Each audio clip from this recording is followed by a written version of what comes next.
Why do you always eat alone? Grant Holloway's fork stopped halfway to his mouth. For 3 years, not a single person had dared approach his table. Not the waiters who knew his order by heart. Not the business partners who needed his money. Not even the women who wanted his last name. But this 8-year-old black girl with beads in her braids and a yellow dress 2 sizes too big? She walked right up to the richest, loneliest man in Seattle and signed a question that shattered everything. "Excuse me?" Grant signed back, his hands trembling. This couldn't be real. Children didn't know sign language. Children didn't see invisible people. "I said," Sky repeated, her small hands moving faster, bolder, "why do you always eat alone?" The entire restaurant gasped. Silverware clattered against plates. Conversations died mid-sentence. Because nobody, and I mean nobody, talked to Grant Holloway anymore. Not since the accident that crushed his throat and stole his voice. Not since he became the mute billionaire the tabloids loved to mock. Not since his fiancée left him for a man who could actually speak. Sky. A woman's voice cracked through the silence like a whip. "Get away from him right now." Riley Monroe appeared out of nowhere, her black waitress uniform wrinkled from a double shift, her eyes wide with the kind of terror that comes from knowing you can't afford to lose this job. "Sir, I am so sorry," she stammered, reaching for her daughter. "Sky, apologize and let's go." But Sky didn't move. She stood there, hands on her hips, staring at the billionaire like he was just another lonely person who needed a friend. Grant's hands shook as he pulled out his notepad. 3 years of silence. 3 years of eating alone. 3 years of being invisible in a room full of people.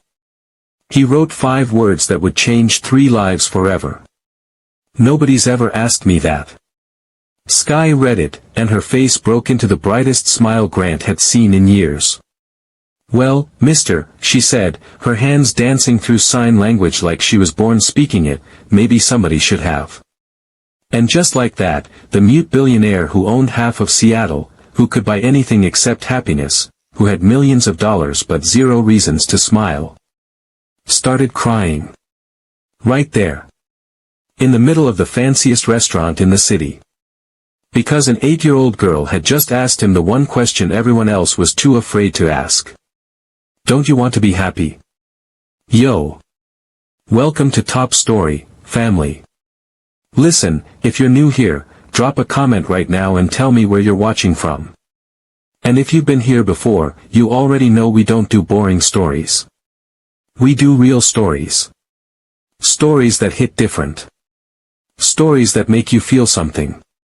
Before we get into this, let me pray over you real quick. God, I ask that you break every chain holding your people back today. I pray for financial breakthroughs, healing in broken relationships, and peace that makes no sense in the middle of chaos. Cover everyone watching this with favor they didn't earn and blessings they didn't expect. In Jesus' name, amen. Now listen closely. What you just witnessed was the beginning of the most beautiful transformation I've ever told. A mute billionaire. A struggling single mother. And a little girl who refused to let either of them stay broken. This story has everything: betrayal, kidnapping attempts, courtroom battles, and a love so powerful it literally gave a man back his voice.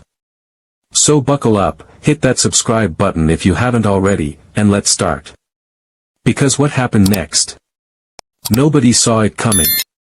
Grant Holloway was a ghost in an expensive suit. Every Thursday at 7:30 p.m., he walked through the doors of North and Pine Restaurant. Past the fancy tables. Past the rich people talking business. Past everyone who wanted to get close to his money. But Grant wasn't there for them. He was there for booth 7. The corner table where he could disappear. "Good evening, Mr. Holloway," the waiter whispered. Grant nodded. Never smiled. Never spoke. Because Grant Holloway couldn't speak. 3 years ago, a truck smashed into his car. The crash broke more than bones, it crushed his throat, stole his voice, trapped him in silence. Doctors tried everything. Surgery after surgery. Nothing worked. "I'm sorry, Mr. Holloway," the doctor had said. "You'll never speak again." That was the day the billionaire who built his empire on powerful speeches became a stranger to his own voice. Tonight felt the same as always. He sat alone, checking his phone. His company managed billions. His signature could change everything. But sitting there, he felt like the poorest man alive. He'd tried dating after the accident. Women who pitied him or just wanted his money. The last one, Lydia, lasted 8 months until he caught her cheating. "You can't expect me to live like this forever, Grant," she'd said. "I need someone who can actually talk." So now he sat alone. Every Thursday. Same booth. Same crushing loneliness. But tonight was different. As Grant lifted his fork, a small voice shattered his world. "Excuse me, mister." Grant looked up, shocked. A little black girl stood next to his table. Maybe 8 years old. Braids with colorful beads. Yellow dress. Dark eyes full of confidence. But what stopped his heart were her hands. Moving through the air in perfect sign language. "Why do you always eat alone?" she signed clearly. Grant's mouth dropped open. Nobody had ever approached his table. Nobody had ever tried to talk to him in his language. "Sky." A woman's voice cracked across the restaurant. "Get back here." A young black woman rushed over. Restaurant uniform. Embarrassed face. "I'm so sorry, Mr. Holloway," she said breathlessly. "Sky, leave him alone." But Sky didn't move. She kept staring at Grant, waiting. Grant pulled out his notepad with shaking hands. "Nobody's ever asked me that before." Sky read it and smiled. "Well, maybe someone should." Grant Holloway, worth billions, who owned half of Seattle, smiled back. Really smiled. For the first time in 3 years. But you won't believe what happened when Sky came back the next week. The following Thursday, Grant arrived 15 minutes early. He told himself it was routine. Same booth. Same time. But deep down, he was waiting for her. At 7:45 p.m., the doors opened. Grant's heart jumped as Sky bounced inside, braids dancing. Riley followed, looking tired. "Mama, there's my friend," Sky said, tugging Riley's uniform. Riley's eyes met Grant's across the restaurant. She looked nervous, like she wanted to keep walking. But Sky was already heading toward booth 7. "Hi, Mr. Grant." Sky approached with confidence, clutching something small. Grant smiled, the second time in a week. He wrote, "Hello, Sky. What do you have?" Sky opened her hands. Another paper crane, bright yellow this time. "I made you a new one," she signed excitedly. "Sunshine yellow because you smiled last week. Happy colors for happy people." Grant's chest tightened. When was the last time someone called him happy? Sky placed the crane next to his water glass, gentle as handling treasure. "Sky, let the man eat," Riley said, reaching their table. She looked embarrassed. "I'm sorry, Mr. Holloway. She's talked about you all week." Grant looked at Riley, really looked. The exhaustion in her eyes. The weight on her shoulders. The tremor in her hands from double shifts. She was beautiful, but tired beautiful. Fighting battles every day beautiful. Grant wrote, "She's not bothering me. I've been thinking about you both too." Riley blinked in surprise. "Really?" Grant picked up the yellow crane carefully. Then he put it in his jacket pocket, right next to the white one from last week. "You kept it?" Sky's eyes went wide. Grant touched his pocket and nodded. "Both of them. They're special. Mama, look." He kept my cranes. For the first time, Riley's hard expression cracked. A tiny smile appeared. That's very kind, she said quietly. Grant wrote, call me Grant. Would you like to sit? Just for a minute. Riley looked around the fancy restaurant. Rich people, crystal glasses, silver forks. This wasn't her world. We couldn't. We don't belong. Grant held up his hand gently. Everyone belongs somewhere. Tonight, you belong here. Sky was already climbing in. Come on, Mama. Riley hesitated, then slowly sat down. She looked ready to run. Are you hungry? Grant wrote. We ate at home, Riley said quickly. But Grant noticed Sky staring at the breadstick basket. The restaurant's famous $12 garlic breadsticks. Grant pushed the basket toward them. Please. I can't eat all these. Mama, can we? Sky asked hopefully. Riley looked torn. Pride fighting with her daughter's happiness. Finally, she nodded. Just one, baby. Grant flagged down Marcus, the waiter, writing on a napkin, could you bring another basket? Marcus looked surprised. Of course, Mr. Holloway. As they waited, magic happened. Sky started telling Grant about her week, all in sign language. School, friends, the crane contest she'd won in art class. You understand everything she says, Riley said, amazed. Grant wrote, I learned after my accident. It became my voice. Riley's expression softened. The accident, was it bad? Grant paused, then wrote, 3 years ago. Truck hit my car. Lost my voice, gained silence. I'm sorry, Riley whispered. Grant shook his head, don't be. Sometimes losing something helps you find something better. He looked at Sky, now folding another crane. Like what? Riley asked. Grant smiled, like new friends. Fresh breadsticks arrived. Sky's eyes went wide biting the warm, garlicky bread. This is the best thing ever, she said, then signed it for Grant. Grant laughed, actually laughed. The sound was rusty, barely there, but real.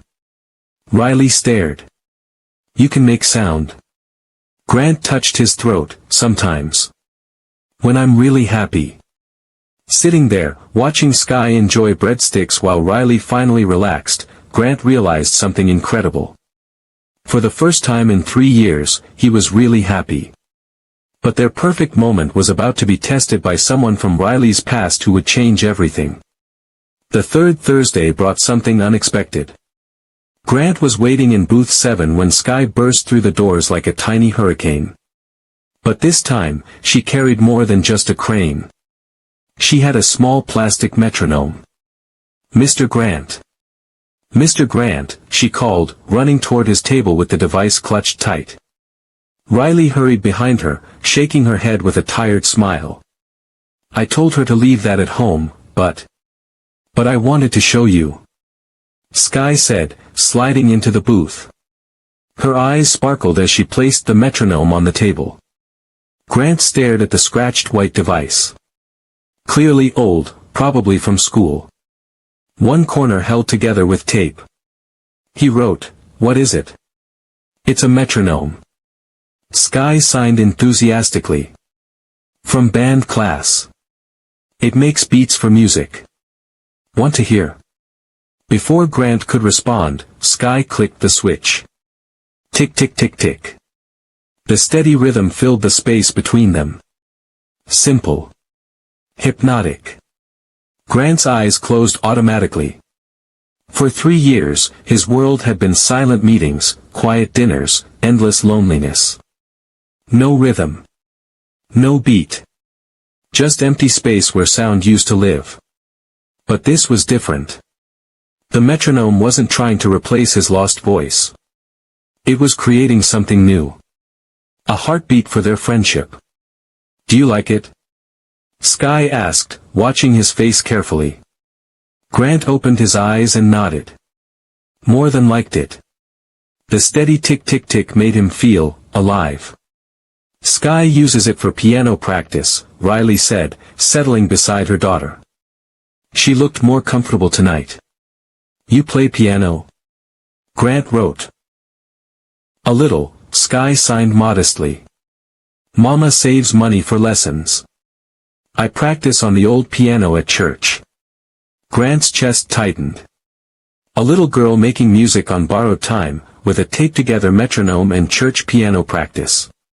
But her joy was bigger than any concert hall. Can you show me? He wrote. Sky's face lit up. She positioned her small hands on the table like it was a keyboard. Following the metronome's beat, she began playing an invisible song. Her fingers danced across imaginary keys with surprising skill. Grant watched, mesmerized. Even without sound, he could feel the music in her movements. The passion. The pure love of creating something beautiful. She's got natural talent, Riley said quietly, pride and sadness mixing.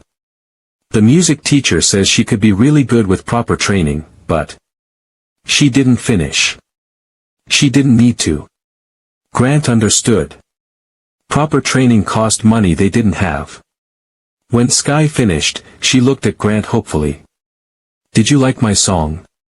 Grant's throat made that rusty sound, his almost laugh. It was beautiful. What was it called? I made it up. Sky said proudly. I call it, The Lonely Man's Song, because it's sad but hopeful at the same time. Grant's hand froze. Sad but hopeful. That's exactly how he felt sitting here. Play it again, he wrote. Sky grinned and repeated her performance. This time, Grant closed his eyes and let the metronome wash over him. In his mind, he could almost hear the melody Sky was creating. Beautiful. Heartbreaking. Full of dreams too big for an 8-year-old to carry alone. When she finished, Grant did something that shocked the entire restaurant. He started clapping. The sound echoed through the fancy dining room. Other customers turned to stare. The billionaire who never made noise was applauding a little girl's invisible piano concert. Grant didn't care. Let them stare. Sky deserved applause. Thank you, she signed, cheeks glowing with happiness. Riley wiped her eyes quickly, but Grant caught the tears. Good tears. Proud tears. She's incredible, he wrote to Riley. She is, Riley whispered. She's everything good in my world. Grant looked at them, Riley's protective love, Sky's innocent talent, and felt something crack open inside his chest. For 3 years, he'd thought his accident stole everything important. But maybe it had just made room for something better. Maybe it had prepared him for this moment. This table. These two people who saw past his silence to something worth knowing. The metronome kept ticking. Tick tick tick tick. Like a heart. Like hope. Like the sound of loneliness finally ending. But what Grant didn't know was that someone had been watching them through the restaurant window. Someone who'd been looking for Riley Monroe for 3 long years. Someone who was about to destroy their perfect Thursday night ritual. That night, Riley couldn't sleep.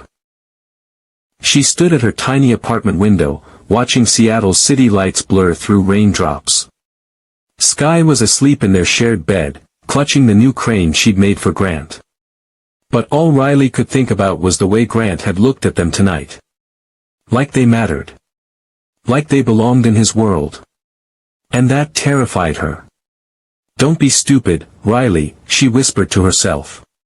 Rich men always want something. She'd learned that lesson the hard way. Derek Lowe had been charming too. Smooth talker with expensive clothes and bigger promises. He'd swept 19-year-old Riley off her feet when she was working at a diner. You're special, baby, he used to say. I'm gonna take care of you and our little girl forever. Forever lasted exactly 2 years. Riley touched the scar on her wrist, hidden under her work uniform, but always there. The reminder of the night Derek showed his true colors. "You think you can leave me?" he'd screamed, grabbing her arm until it snapped. "You think you can take my daughter and just disappear?" But Sky wasn't really his daughter. Not in any way that mattered. Derek had vanished when Riley got pregnant. Came back when Sky turned 5, claiming daddy rights he'd never earned. The custody battle nearly broke Riley financially and emotionally. "He's dangerous," her lawyer had warned. "Men like him don't give up. They see children as possessions." Riley had won custody, but barely. And only because Derek got arrested for fraud before the final hearing. Now he was out of prison. Somewhere. Waiting. And here she was, letting her guard down because a billionaire smiled at her daughter. "Mama?" Sky's sleepy voice broke through Riley's dark thoughts. "What is it, baby?" Riley quickly wiped her tears and went to the bed. "Why are you crying?" Sky signed, even half asleep. Riley sat on the mattress edge. "Just thinking, sweetheart. About Mr. Grant?" Riley's heart clenched. "Why would you think that?" "Because you smile different now. Like when you used to sing to me when I was little. Before life got so hard. Before survival became more important than singing." "Mr. Grant makes you happy," Sky continued. "That's good, right?" Riley looked at her daughter's innocent face. When had Sky become so wise? "It's complicated, baby." "Why?" How could she explain? That rich men were dangerous. That caring about someone meant they could hurt you. That every man who'd promised to stay had left. Because. Riley struggled with the words. Because people like us don't get fairy tales. Sky frowned. "What do you mean?" "Mr. Grant lives in a different world, Sky. Big house, fancy cars, important friends. We're just the help." "But he likes our cranes," Sky protested. "He keeps them in his pocket. Right over his heart." Riley's throat tightened. She'd noticed that too. "And he laughed at my music," Sky continued. "Real laughing, Mama. Like he forgot how to be sad." "I know, baby, but—" "And his eyes get soft when he looks at you." Riley's breath caught. "Sky. Like the pictures of Daddy. Before he got mean." Riley's blood went cold. She'd never told Sky about Derek's violence. Never explained why they moved 3 times in 2 years, always looking over their shoulders. But children see everything. "Mr. Grant isn't mean, Mama," Sky said firmly. "He's just lonely. Like we used to be." Used to be. Riley realized Sky was right. For the first time in years, Thursday nights didn't feel empty. They had somewhere to go. Someone who waited for them. Someone who saw Sky's light and didn't try to dim it. But that made it more dangerous, not less. "Promise me something," Riley said, taking Sky's small hands. "What?" "If anything happens, if anyone tries to take you away from me, you run to Mr. Grant." "Okay." Sky's eyes went wide. Why would someone try to take me? Riley's heart hammered. She was scaring her daughter. But fear had kept them safe for 3 years. "Just promise me, baby." "I promise," Sky whispered. "But Mama? Nothing bad is gonna happen. Mr. Grant won't let it." Riley wanted to believe that. Wanted to trust in something bigger than her own fear. But as she tucked Sky back under their thin blanket, one thought echoed in her mind. The last time she'd trusted a man with their safety, she'd ended up with a broken wrist and a daughter who'd learned to sign because her father disappeared. Grant Holloway might be different. But different didn't always mean safe. And Riley had learned the hard way that when you have everything to lose, hope was the most dangerous emotion of all. Outside their window, the city lights kept twinkling. Beautiful and distant. Just like the life Riley was afraid to believe they deserved.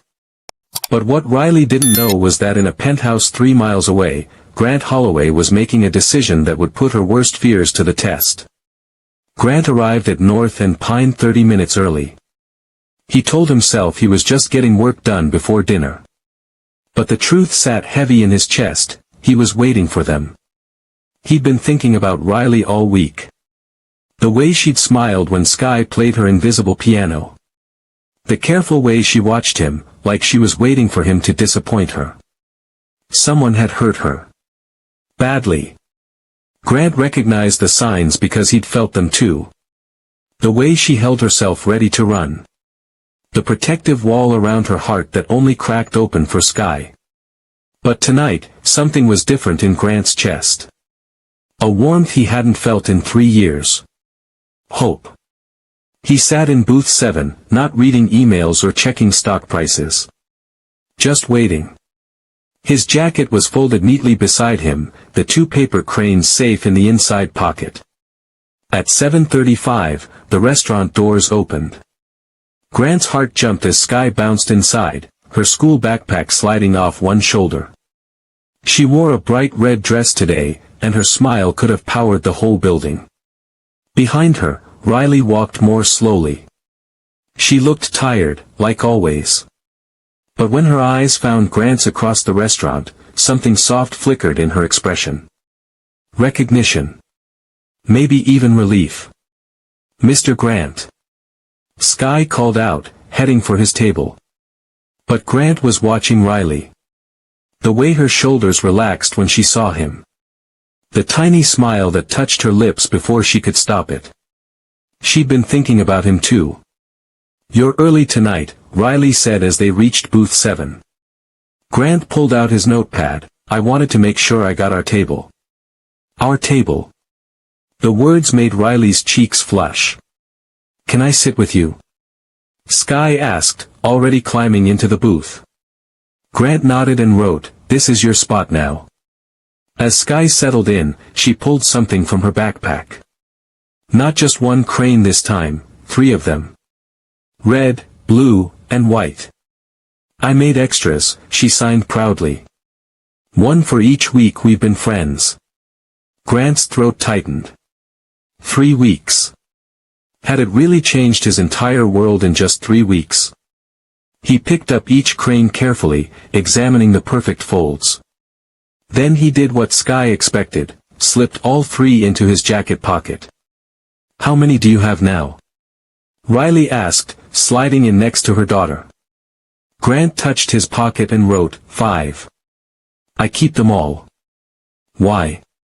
Riley's voice was quiet, curious. Grant looked at her, really looked. At the way she leaned slightly toward him now instead of away. At the genuine interest in her dark eyes. "Because they remind me I'm not invisible," he wrote. Riley's breath caught. "Is that how you felt? Invisible?" Grant nodded. "For 3 years. Until Sky asked me why I eat alone. And now?" Riley asked softly. Grant's pen hovered over the paper. How could he explain?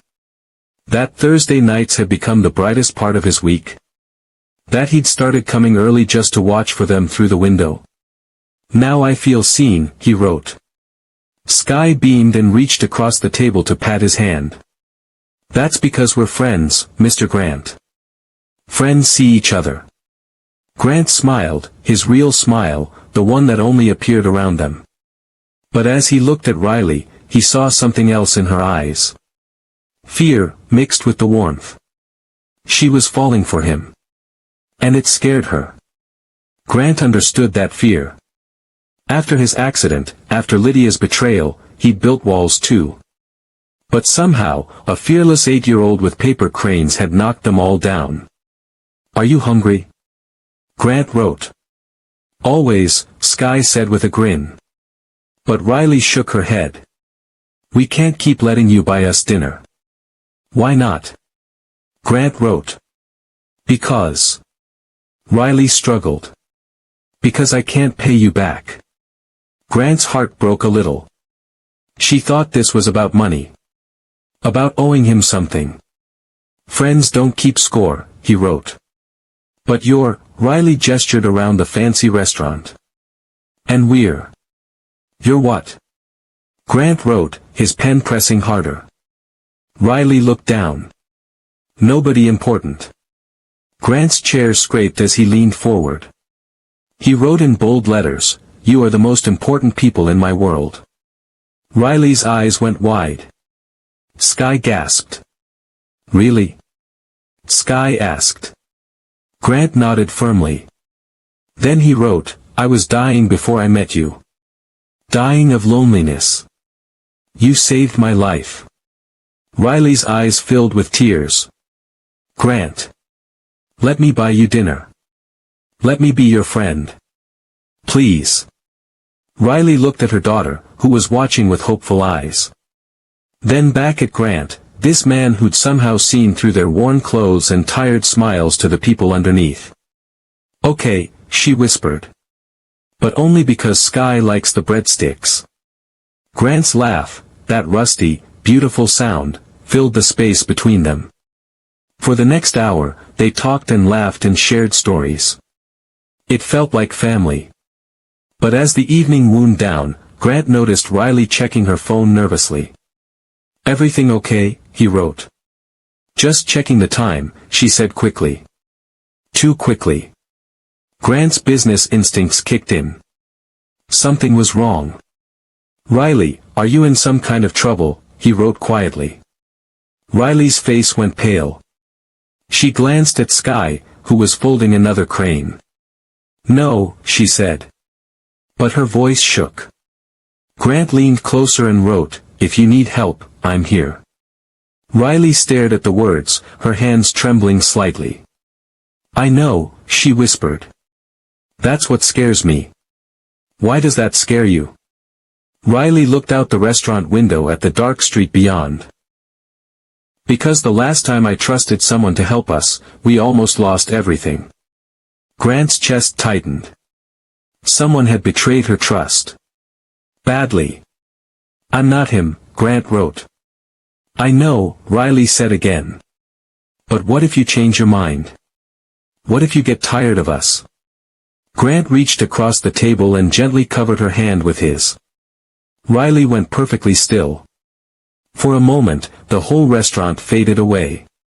There was only the warmth of his palm against her knuckles. The steady strength in his touch. "I won't hurt you," Grant mouthed the words without sound. Riley's tears finally spilled over. "Promise?" Grant squeezed her hand gently. "Promise." "Wait, did you just feel that?" That moment when Grant promised he wouldn't hurt Riley. Drop a heart emoji in the comments if you felt that protective energy too. And if you're loving this beautiful love story, smash that subscribe button because Grant and Riley's journey is just getting started, and you won't want to miss what happens when the past catches up with them. But promises, Riley knew, were easy to make. And as they said goodnight and walked toward Riley's old car, neither of them noticed the figure watching from across the street. Someone who'd been looking for Riley Monroe for 3 long years. Someone who was about to test Grant's promise in ways none of them could imagine. The magazine hit Grant's desk like a slap. Silent failure, mute mogul's disability costs investors millions. The headline screamed in bold red letters. Below it, an unflattering photo of Grant at a board meeting, his notepad visible. Grant stared at the magazine, his coffee growing cold. His assistant, Ben, stood in the doorway looking sick. "Sir, I'm so sorry. We don't know how they got those photos, or who." Grant held up his hand for silence. He didn't need to guess who. He flipped open the magazine with steady fingers, though his heart was pounding. The article was brutal. Sources close to Holloway reveal a company in crisis. Board members question whether a CEO who can't speak can lead. How can he negotiate when he can't even talk, asks one insider. Grant's jaw tightened. One insider. He knew exactly who. The article continued with quotes about his isolation and mental health issues. Private conversations twisted into weapons. But the worst part was page 3. A blurry photo of him at North and Pine, sitting across from Riley and Sky.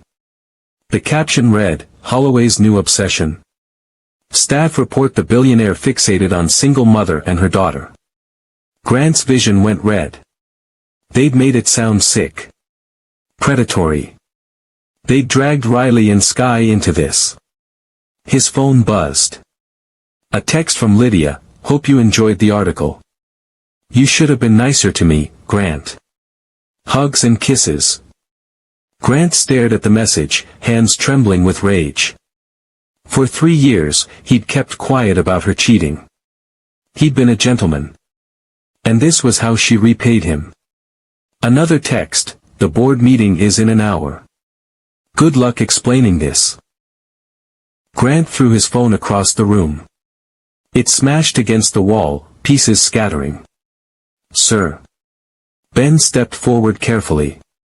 The board members are asking questions. Some want an emergency meeting. Grant grabbed his notepad and wrote furiously, cancel everything. But sir, if you don't respond. I said cancel. Grant wrote, the pen tearing through paper. Ben nodded and hurried out. Grant sank into his leather chair, the magazine still open. The photo of him with Riley and Sky mocked him from the glossy page. What would Riley think when she saw this? Would she believe the lies? Would she think he'd been using them? His chest tightened with panic. After 3 years of silence, he'd finally found people who saw him as more than his money or disability. And now Lydia had poisoned that too. Grant's intercom buzzed. Sir. There's someone here. Says it's urgent. Send them away. Grant started to write, then stopped. What if it was Riley? What if she'd seen the article? Send them in, he wrote. But it wasn't Riley who walked through his office door. It was a man in an expensive suit, with cold eyes and a cruel smile. Someone Grant had never seen before, but who felt familiar. Dangerous. Mr. Holloway, the man said, settling into the chair like he owned it. My name is Derek Lowe. I think we need to talk. Grant frowned and wrote, I don't know you. Derek's smile got wider. No, but we have something in common. We both care about Riley Monroe. Grant's blood went cold. Oh yes, Derek continued, seeing Grant's reaction. I know all about your little Thursday dinners. Very touching, really. A rich man playing savior. What do you want? Grant wrote, his pen shaking. What's mine, Derek said simply. My daughter. And my woman. Grant's pen stopped moving. Your daughter. Sky. Beautiful little girl. Smart too. Takes after her daddy. Grant wrote frantically, Riley said her father left. I went away for a while. Business. Derek's eyes turned ice cold. Prison, if you want the technical term. But I'm back now. And I want my family. They're not your family, Grant wrote. According to the law, they are. I have rights that don't disappear because some rich boy wants to play house. Grant stood up, his chair rolling backward. Get out. But Derek didn't move. He pulled out his phone, showing Grant the magazine article. Interesting timing, don't you think? This article coming out just when I happen to be looking for my family. Makes a man wonder if someone wanted you distracted. Grant's eyes narrowed. You're behind this. Me? Derek looked innocent. I'm just a concerned father. But this article makes you look pretty unstable, doesn't it? Obsessed with a woman and child who aren't yours. The pieces clicked in Grant's mind. Derek had used Lydia's anger to destroy Grant's reputation while making his own custody case stronger. A judge might wonder, Derek continued, if a mute billionaire with mental health issues is the right influence for a young girl. Especially when her real father is ready to provide a stable home. You're insane, Grant wrote. I'm clever, Derek corrected. And patient. I've been watching, waiting for the right moment. Now that moment is here. He stood up, straightening his tie. Stay away from my family. Or the next article will be much worse. As Derek reached the door, he turned back with that cold smile. Oh, and Mr. Holloway. Riley doesn't know I'm back yet. But she will soon. And when she sees what kind of man you really are. He gestured to the magazine. Well. She'll come running back to someone who can actually protect her. The door closed with a soft click. Grant stared at the empty chair, his hands shaking with rage and fear. Derek was right about one thing. Riley would see this article. And when she did, everything Grant had built with her and Sky would come crashing down. But what Grant didn't know was that 3 miles away, Riley was already reading the magazine. And her worst fears about trusting rich men were about to come true. Riley's hands shook as she held the magazine. She was on her lunch break at the diner when she saw it. Grant's face staring back at her from the newsstand, the headline screaming his shame for the world to see. Silent failure, mute mogul's disability costs investors millions. But that wasn't the worst part. The worst part was page 3. The blurry photo of her and Sky sitting across from Grant at North and Pine. The caption that made her stomach turn. Holloway's new obsession. Restaurant staff report the billionaire has become fixated on a single mother and her young daughter. Fixated. Obsessed. The words hit her like physical blows. Riley's coffee cup slipped from her numb fingers, crashing to the floor. Hot liquid splashed everywhere, but she barely noticed. Riley? You okay, honey? Asked Maria, her co-worker. But Riley couldn't speak. She kept reading, each word cutting deeper. Sources revealed disturbing details about Holloway's isolation and possible mental health issues. The wealthy CEO's inappropriate interest in restaurant staff raises serious questions about his fitness to lead. Inappropriate interest. Riley's vision blurred with tears. This was exactly what she'd feared. Exactly why she'd built walls around her heart. Rich men always had an angle. Oh God, she whispered, thinking of Sky. What have I done? She grabbed her purse and ran out of the diner, leaving Maria calling after her.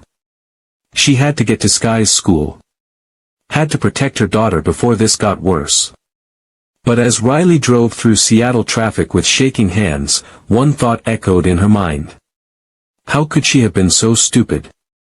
Grant had seemed different. Gentle. Safe. But the magazine made it clear, she'd been wrong.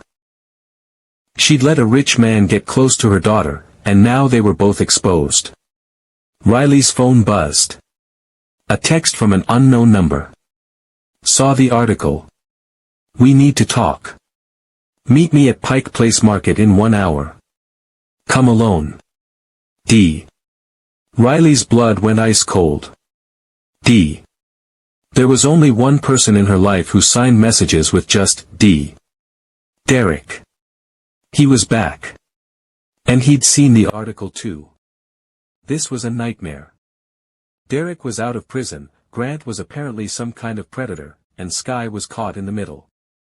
At 6 p.m., Riley arrived at North and Pine for her evening shift. Her manager, Carlos, was waiting with a grim expression. Riley, we need to talk, he said. Her heart sank. Am I fired? Not fired. But. Carlos showed her his phone. The same article. This is bad publicity. Maybe you should take some time off. Until this blows over. Riley nodded numbly. She understood. The fancy restaurant couldn't afford to be associated with whatever sick story the magazine was painting. As she gathered her things, Riley's phone rang. Sky's school. Ms. Monroe. This is Principal Williams. Is everything all right?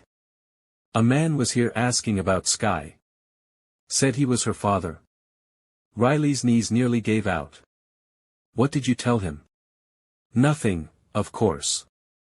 We have strict instructions that only you can pick up Sky. But he was persistent. I'm coming to get her now, Riley said, already running. 20 minutes later, she was holding Sky tight in the school parking lot. Mama, what's wrong? Sky asked, sensing her mother's panic. We have to go home, baby. Right now. But what about Mr. Grant? It's Thursday. Don't we have dinner? Riley's heart broke. How could she explain? That the man Sky had grown to love was apparently using them? That her real father, the man who'd hurt them both, was back. Not tonight, sweetheart. But I made him a new crane. Sky pulled the paper bird from her backpack. This one was purple, folded with extra care. Riley stared at the tiny crane. Such a simple thing. But it represented everything that was about to be destroyed.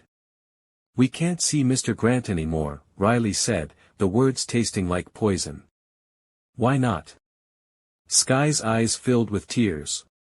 Because. Riley struggled for words an 8-year-old could understand. Because sometimes grown-ups aren't who we think they are. But Mr. Grant is good, Mama. He's lonely like we were. He needs us. No, baby. He doesn't need us. We were just. Riley's voice cracked. We were just entertainment for him. Sky shook her head violently. That's not true. Mr. Grant loves us. Love. The word Riley had been too scared to say, even to herself. Sometimes love isn't real, Sky. Sometimes it's just pretend. They drove home in silence, Sky clutching her purple crane. At 7:30 p.m., their usual time, Grant sat alone in booth 7. He'd been there for an hour, waiting. Hoping. Praying that somehow Riley hadn't seen the article. That she would walk through those doors with Sky's bright smile and everything would be okay. But the doors stayed closed. At 8 p.m., Marcus approached his table carefully. Mr. Holloway. Should I keep waiting, or?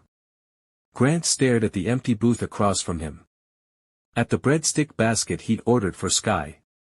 At the space where their laughter used to fill the silence.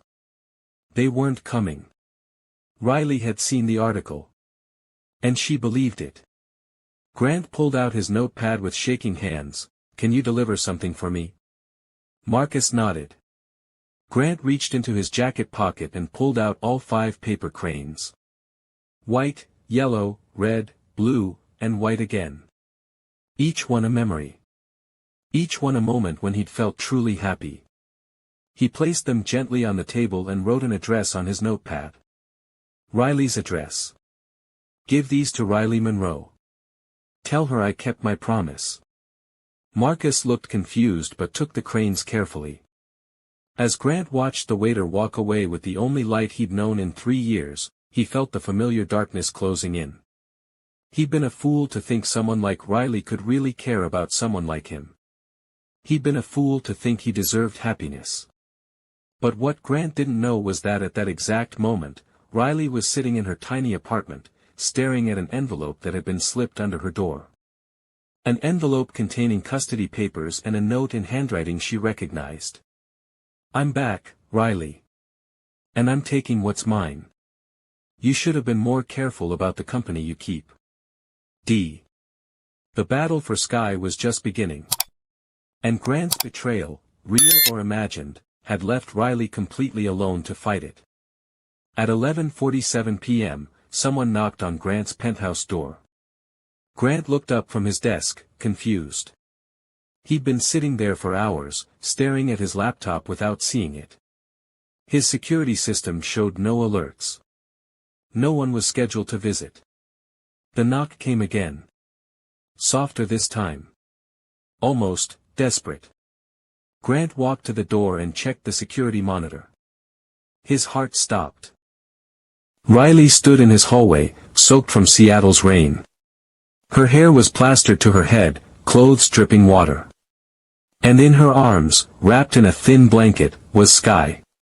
Sky was asleep, her small body curled against her mother's chest. Even unconscious, she looked scared. Grant's hands shook as he unlocked the door. Multiple locks, he'd installed them after receiving death threats. But tonight, they felt like barriers between him and the people he loved. The door swung open. Riley looked up at him with red, swollen eyes. She'd been crying for hours. "I was wrong," she whispered, her voice barely audible over the rain. "God help me, I was so wrong." Grant stared at her, not understanding. "Wrong about what?" "The article," Riley continued, shivering. "I believed it. I thought you were. I thought." She couldn't finish. Fresh tears mixed with the rainwater on her cheeks. Grant stepped aside, gesturing for them to come in. Riley hesitated for just a moment, then crossed the threshold into his warm, dry apartment. Grant led them to his living room, 20 feet of floor-to-ceiling windows overlooking Elliott Bay. Leather furniture that cost more than most people's cars. But all Riley could focus on was how quiet it was. How empty. How lonely. "She's been asking for you all evening," Riley said, adjusting Sky's sleeping form. "Crying because she couldn't understand why we weren't going to see you." Grant's throat tightened. He pulled out his phone and typed, "What changed your mind?" Riley looked at the message, then at him. Really looked. At the pain in his eyes. The exhaustion. The way he held himself like he was waiting for another blow. "Derek came to the apartment tonight," she said. Grant went perfectly still. He had custody papers. Legal documents saying he had rights to Sky. He said. Riley's voice broke. "He said the article proved I was an unfit mother. That I was letting strange men around my daughter." Grant typed furiously, "He's behind this. The article, the timing, all of it." Riley nodded. "I figured that out when he started bragging. About how easy it was to get your ex-fiancée to talk. How he'd been planning this for months." "Are you safe?" Grant typed. "I don't know," Riley whispered. "He said he'd give me until morning to think about it. Either I come back to him willingly, or he'll take Sky through the courts." Grant's hands clenched into fists. "Over my dead body." "You don't understand," Riley said. "He has money now. A good lawyer. And after that article."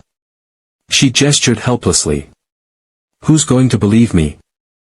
A single mother working 2 jobs versus a man with legal documents?" Grant stood up and walked to his desk.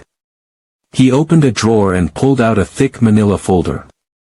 Inside were photographs, bank records, police reports. "I had him investigated the moment he left my office," Grant typed. "Derek Lowe. 5 years in prison for fraud and assault. Multiple restraining orders. Outstanding warrants in 3 states." Riley's eyes went wide. "You investigated him?" "I protect what I love," Grant typed. The words hung in the air between them. Love.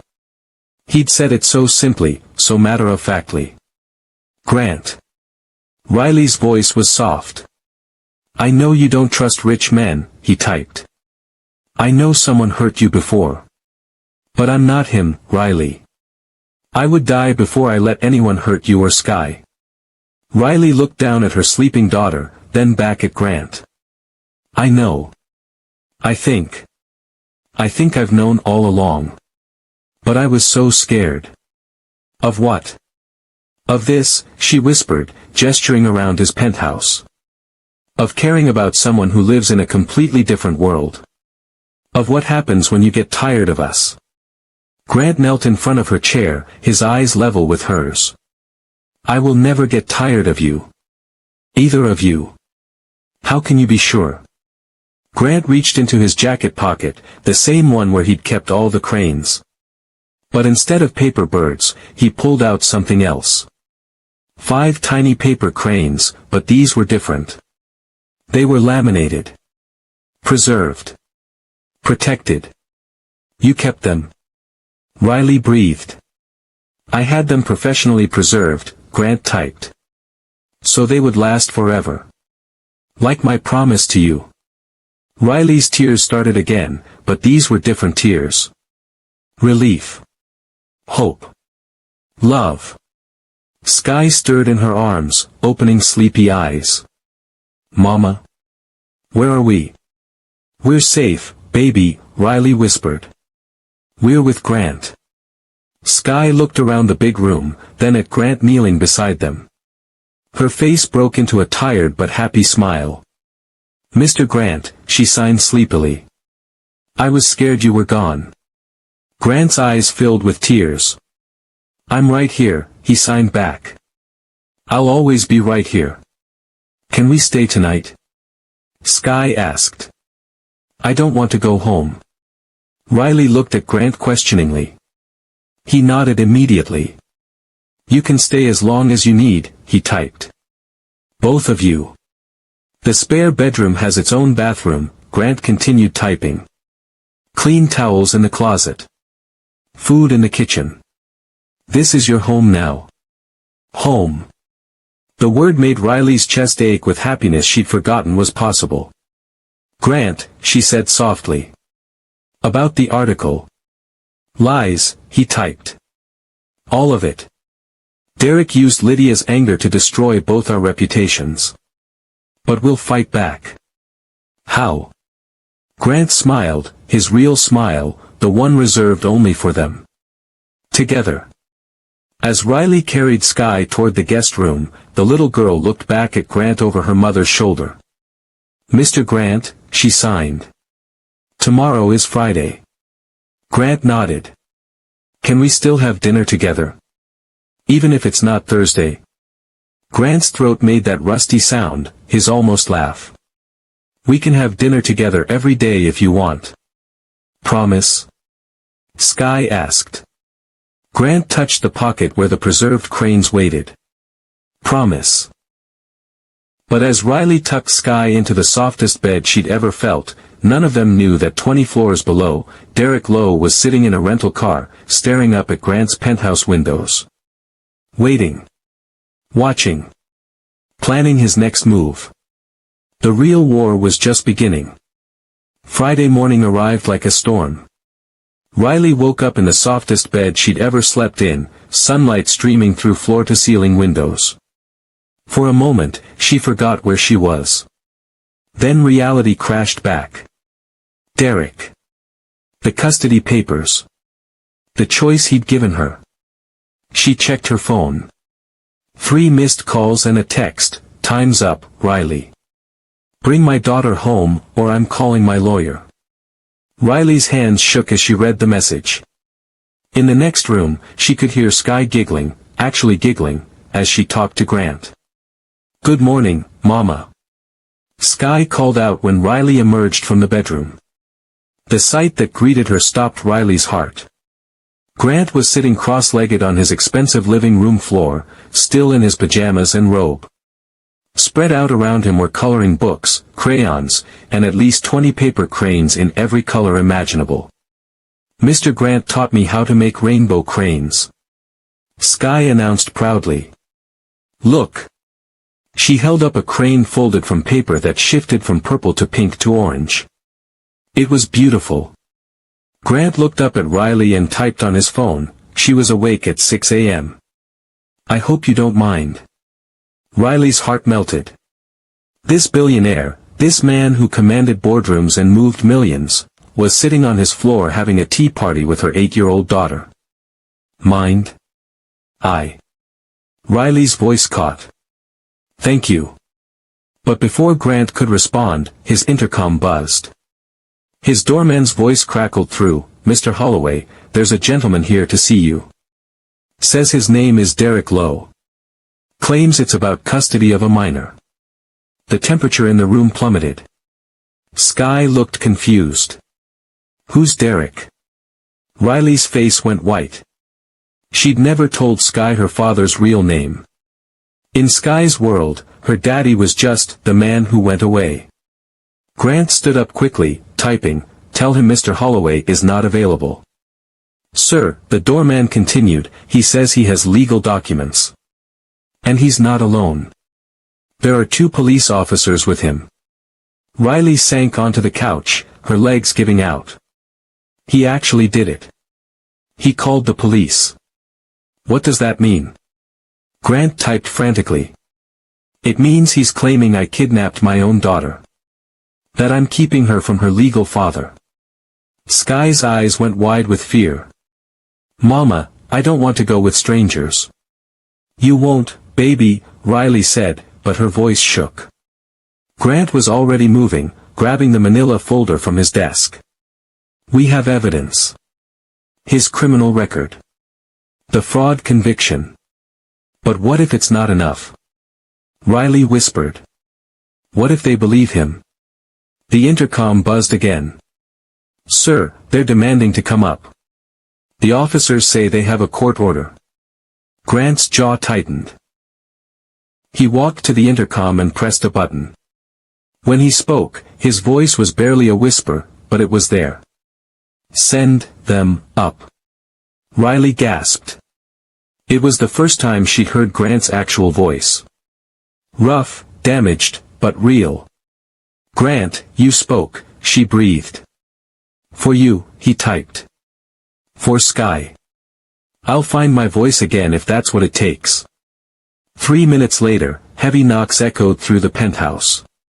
Grant opened the door to reveal 2 uniformed police officers and the man Riley had hoped never to see again. Derek Lowe looked exactly the same. Expensive suit hiding a cruel heart. Perfect smile masking dead eyes.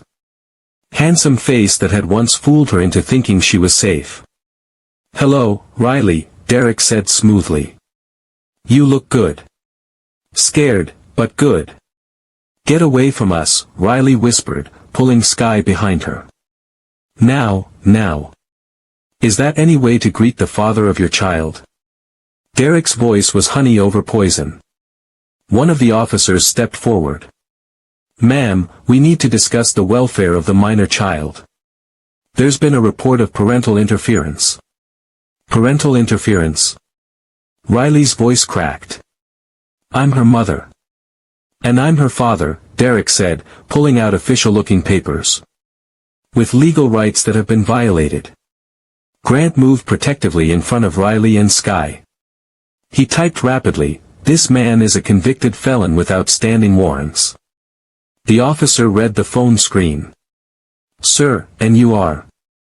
"Grant Holloway. This is my home. These people are under my protection." Derek laughed coldly. "Your protection? You're the reason we're here, Mr. Holloway. Exposing my family to an unstable man with an unhealthy obsession." "That's a lie," Riley said, finding her voice. "Is it?" Derek pulled out his own phone, showing the officers the magazine article. "Mute billionaire becomes fixated on single mother and child." Sounds pretty unhealthy to me. Sky tugged on Riley's shirt. "Mama, who is this man? Why is he being mean?" Derek's expression softened as he looked at Sky, the fake kindness Riley remembered so well. "Hello, princess," he said, kneeling to her level. "I'm your daddy. Remember? Daddy's back now." Sky shrank back against Riley's legs. "You're not my daddy. My daddy was nice. I am nice, sweetheart. I just had to go away for work. But now I'm here to take you home." "This is my home," Sky said firmly, looking at Grant. "With Mr. Grant and Mama." Derek's mask slipped for just a second, showing the rage underneath. "We'll see about that." The first officer cleared his throat. "Look, this is getting complicated.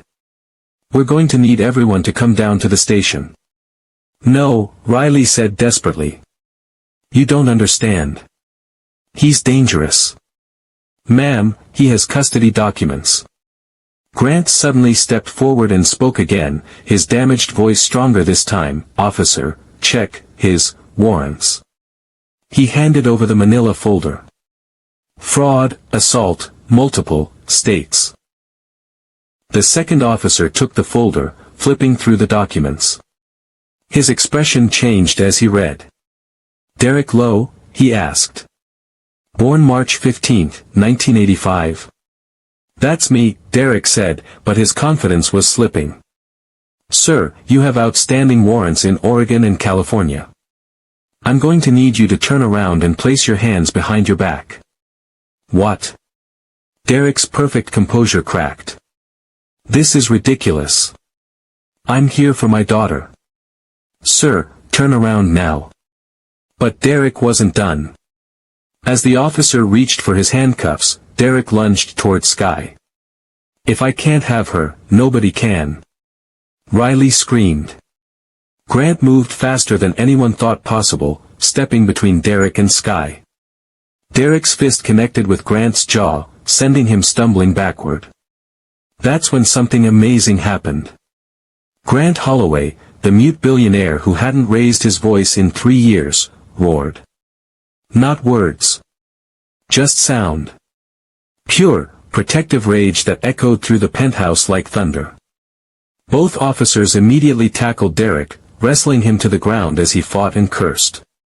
Nobody touches my family. Grant said clearly, his voice getting stronger with each word. Nobody. Sky stared at Grant in wonder. Mr. Grant, you're talking. For you, Grant said, his voice rough but real. I'll always talk for you. As the officers dragged Derek toward the door in handcuffs, he looked back at Riley with pure hatred. This isn't over, he snarled. I'll get out. And when I do.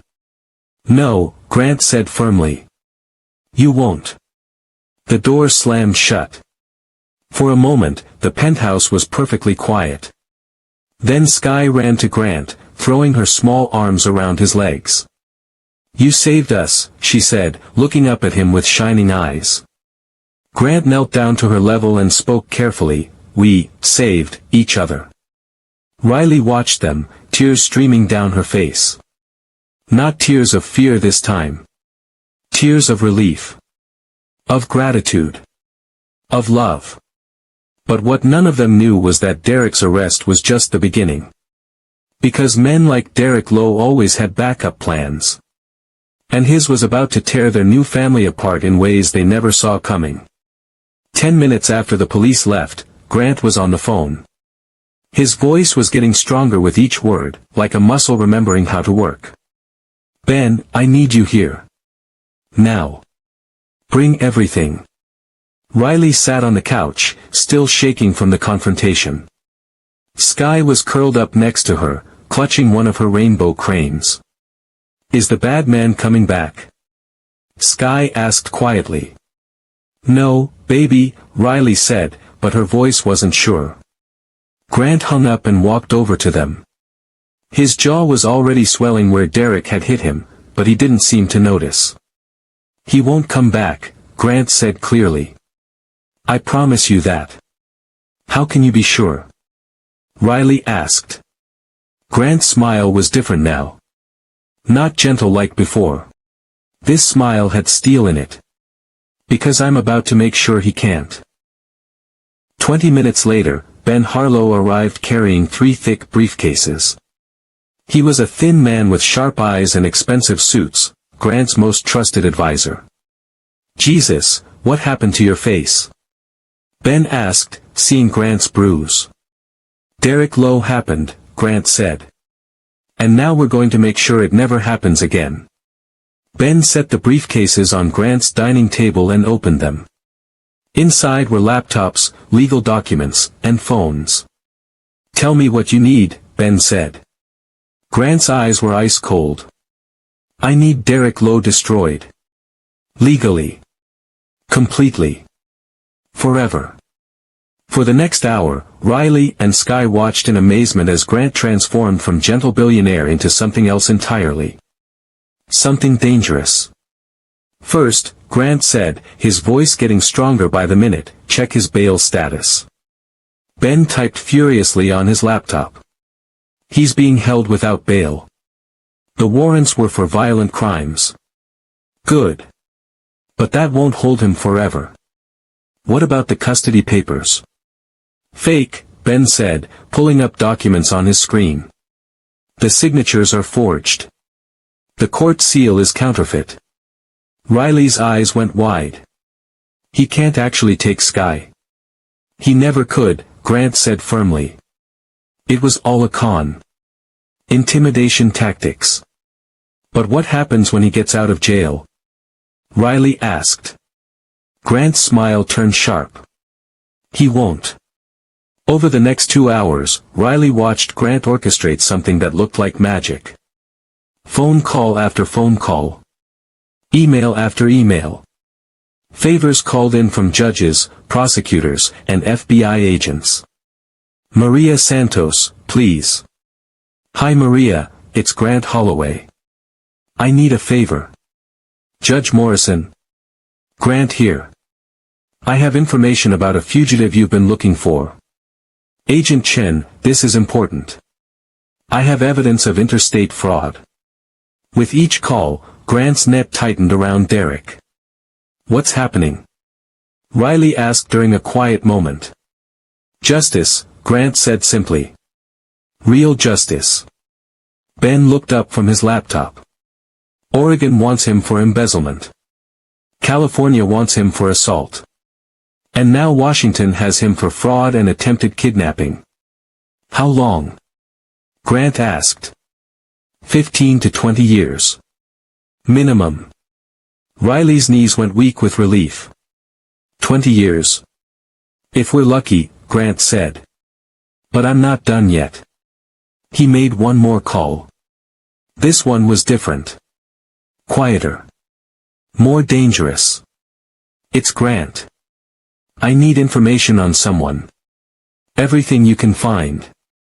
Money is no object. When he hung up, Ben was staring at him. Grant, what did you just do? I hired the best private investigator on the West Coast. By tomorrow, we'll know every crime Derek has ever committed. Every person he's hurt. Every law he's broken. Why? Riley asked. Grant knelt in front of her chair, taking her hands gently. Because men like Derek don't stop, he said. Even from prison, he'll try to hurt you. Try to get to Sky. So I'm going to make sure he's too busy fighting charges in multiple states to even think about you. Riley stared into his eyes. You're doing all this, for us. I'm doing this because I love you, Grant said simply. Both of you. And nobody hurts the people I love. Sky looked up from her crane. Mr. Grant, are you really rich? Grant laughed, his first real laugh since finding his voice again. Yes, sweetheart. Very rich. Rich enough to keep bad men away. Rich enough to keep you safe forever, Grant promised. As evening fell, Ben packed up his briefcases. The work was done. Derek's fate was sealed. There's one more thing, Ben said at the door. The magazine that ran the article. Their main investor just pulled out. They'll probably shut down within a month. Riley frowned. Why would an investor pull out? Ben glanced at Grant, who was trying not to smile. Let's just say, they received some very convincing financial arguments, Ben said carefully. After Ben left, the three of them sat together on Grant's couch, watching the Seattle skyline light up outside. Is it really over? Riley asked. The legal part is, Grant said. But Riley. He turned to face her fully. I need you to know something. Today changed me. Getting my voice back, protecting you both. I'm not the same man I was yesterday. What do you mean? I mean I've spent 3 years feeling powerless. But today I remembered what I'm capable of. What my money and connections can really do. Riley felt a chill. Should that scare me? Grant was quiet for a long moment. It should scare Derek, he said finally. And anyone else who ever tries to hurt my family. Sky yawned and curled up against Grant's side. Mr. Grant. Yes, sweetheart. I'm glad you can talk now. But I liked you when you were quiet too. Grant's expression softened. Why? Because quiet people listen better. And you always listen to me. Grant's eyes filled with tears. I'll always listen to you, Sky. With or without words. As Riley tucked Sky into bed that night, her daughter asked a question that made her heart stop. Mama, are we going to live here forever? I don't know, baby. We'll see. I hope so, Sky said sleepily. I want Mr. Grant to be my real daddy. Riley's breath caught. Real daddy. But as she kissed Sky goodnight, one thought echoed in her mind. What if Grant's power, the same power that had saved them today, eventually consumed the gentleman she'd fallen in love with? Tomorrow would bring answers. But tonight, for the first time in years, they were truly safe. Stop everything. Grant just used his billions to protect his family like a boss. Comment, choose love, if you're proud of this man right now. This is why I love sharing these stories with you amazing people, because love should always win. If you're not subscribed yet, what are you waiting for? We're about to find out what happens when true love meets real power, and you deserve to be here for it. The package arrived Saturday morning while Riley was making pancakes. Grant's doorman called up, Mr. Holloway, there's a delivery for you. The sender says it's urgent. Send it up, Grant said, his voice still rough but getting stronger. 5 minutes later, Grant was staring at a manila envelope with no return address. Inside were photographs, hotel receipts, and a note written in shaky handwriting. Mr. Holloway, I worked as a private investigator for your ex-fiancée. She paid me to follow you and gather dirt. But what I found was her cheating with your business partner. She threatened to ruin me if I told you. Now that you found your voice again, I thought you should know the truth. A friend. Grant's hands trembled as he spread the evidence across his dining table.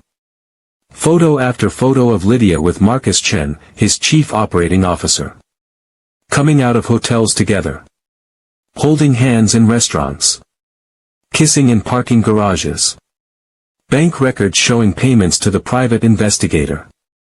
Payments to the magazine editor who ran the smear article. Even payments to a fake custody lawyer, the one who'd helped Derek create those forged papers. Grant? Riley called from the kitchen. Everything okay? Grant couldn't answer. His throat felt tight with rage. For 8 months, he'd trusted Lydia with his heart. He'd planned to marry her. And she'd been planning to destroy him the entire time. Mr. Grant? Sky appeared beside him, carrying her plate of pancakes. Why do you look angry? Grant looked down at her innocent face and felt his rage shift into something colder. More focused. Someone lied to me, sweetheart. Someone I trusted. That's mean, Sky said simply. Lying is bad. Yes, it is. Riley came over, wiping her hands on a dish towel. She saw the photos spread across the table and gasped. Is that Lydia? Grant said. My ex-fiancée. With my business partner. Riley picked up one of the photos. It showed Lydia and Marcus Chen in an intimate embrace outside a 5-star hotel. She was cheating on you, Riley said softly. 4 months. Maybe longer. Grant's voice was ice cold. And she was working with Derek to destroy both of us. Riley studied the bank records. These payments, she paid someone to investigate you. To find dirt. When they couldn't find any, she made it up. The article, the photos, the twisted story about me being obsessed, all lies. Sky tugged on Grant's shirt. Mr. Grant, are you going to punish the mean lady? Grant looked down at her, then at Riley. What do you think I should do? I think, Riley said carefully, that people who hurt others should face consequences. Grant nodded. He pulled out his phone and started typing. Ben, I need you again. Bring the lawyers. All of them. We're going to war. 2 hours later, Grant's penthouse looked like a military command center. 3 lawyers, 2 accountants, and Ben sat around the dining table, reviewing evidence. This is more than enough for a lawsuit, said Sarah Martinez, Grant's lead attorney. Defamation, fraud, intentional infliction of emotional distress. I don't want money, Grant said. I want justice. What kind of justice? Asked David Park, his corporate lawyer. Grant's smile was sharp as a blade. I want Lydia Crane and Marcus Chen to understand what happens when you betray someone who has the resources to fight back. Over the next hour, Grant laid out his plan. First, Marcus Chen would be fired immediately. His corporate access revoked, his stock options cancelled, his non-compete clauses activated. He'll never work in Seattle again, Grant said with satisfaction. Second, Lydia would face a massive lawsuit for fraud and defamation. Not just against Grant, but against Riley and Sky too. She dragged a child into this, Grant said, his voice getting dangerous. She made Sky's picture part of her sick game. That's unforgivable. Third, the magazine would be sued into bankruptcy. The editor who published the lies would be exposed publicly. I want everyone to know what happens when you print lies about innocent people, Grant said. Riley listened with growing amazement. In just 2 days, she'd watched Grant transform from gentle, quiet man into something else entirely. A protector. A warrior. There's one more thing, Grant said to his legal team. I want to make a public statement. With my voice. On camera. Sarah looked surprised. Are you sure? You don't have to. Yes, I do. Grant stood up, his decision made. For 3 years, I let people speak for me. Not anymore. He looked at Riley and Sky. I want the world to know who I really am. And who my family is. That afternoon, Grant held his first press conference since the accident.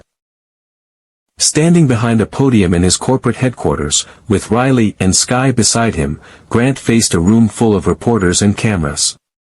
His voice was still rough, but it was strong. Clear. Real. 3 years ago, I lost my voice in an accident, he began. Today, I found it again. And the first thing I want to say is this, I am not the man described in that magazine article. Flash bulbs popped. Reporters scribbled notes. I am not obsessed. I am not mentally unstable. I am not unfit to lead. I am a man who was lied about by people I trusted. He gestured to Riley and Sky. This is Riley Monroe and her daughter Sky. They are not victims of my obsession. They are the reason I found my voice again. They showed me that silence doesn't mean weakness. That family doesn't always come from blood, sometimes it comes from choice. Riley's eyes filled with tears. Today, I'm announcing several lawsuits against the people who created and spread lies. I'm also announcing that Riley Monroe will be joining Holloway Capital as our new Director of Community Outreach. Riley gasped. He hadn't told her about this. And finally, Grant said, his voice cracking with emotion, I want to thank 2 people for saving my life. Sky Monroe, who taught me that paper cranes can carry hopes. And Riley Monroe, who taught me that love doesn't need words to be real. The room erupted with questions, but Grant was done talking. He'd said everything that mattered. As they left the press conference, Sky tugged on Grant's hand. Mr. Grant, what's a Director of Community Outreach? Grant smiled down at her. It means your mama gets to help other families like ours. Families who need someone to believe in them. And we get to stay with you? Sky asked hopefully. Grant knelt down to her level. Forever, if you want. I want, Sky said immediately. But can I ask you something? Anything. When you marry Mama, can I help plan the wedding? Riley's face went bright red. Sky. But Grant was laughing, that beautiful, rusty sound that meant pure joy. Sweetheart, he said, you can plan the whole thing. As they walked out of the building together, none of them noticed the figure watching from across the street. Someone who'd seen the press conference. Someone who now knew exactly where to find them. Someone with a plan that would test everything Grant had just promised. Sunday morning started with a phone call that changed everything. Riley was making coffee in Grant's kitchen when her phone buzzed. Unknown number. Hello, she answered cautiously. Heavy breathing. Then a voice she'd hoped never to hear again. Hello, beautiful. Riley's coffee mug crashed to the floor. Derek? How are you? You're in jail. Posted bail an hour ago, baby. Amazing what good lawyers can do. Riley's legs gave out.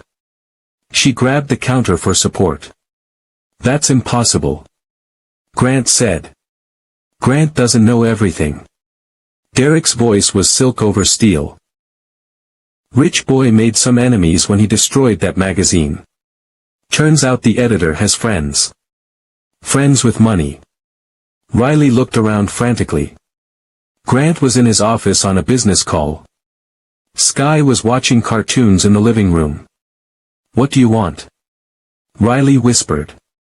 What I've always wanted. My family back. Sky isn't yours. You lost that right when you went to prison. Derek laughed coldly. See, that's where you're wrong. I've been talking to expensive lawyers. A man has rights to his biological child.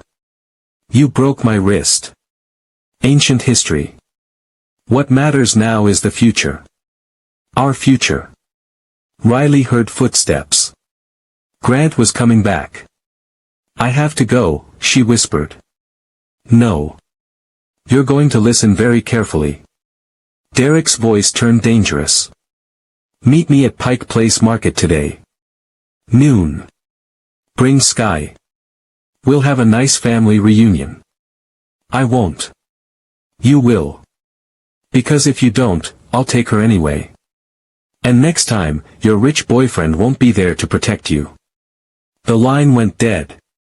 Riley stood frozen in the kitchen, phone in her shaking hands. Riley?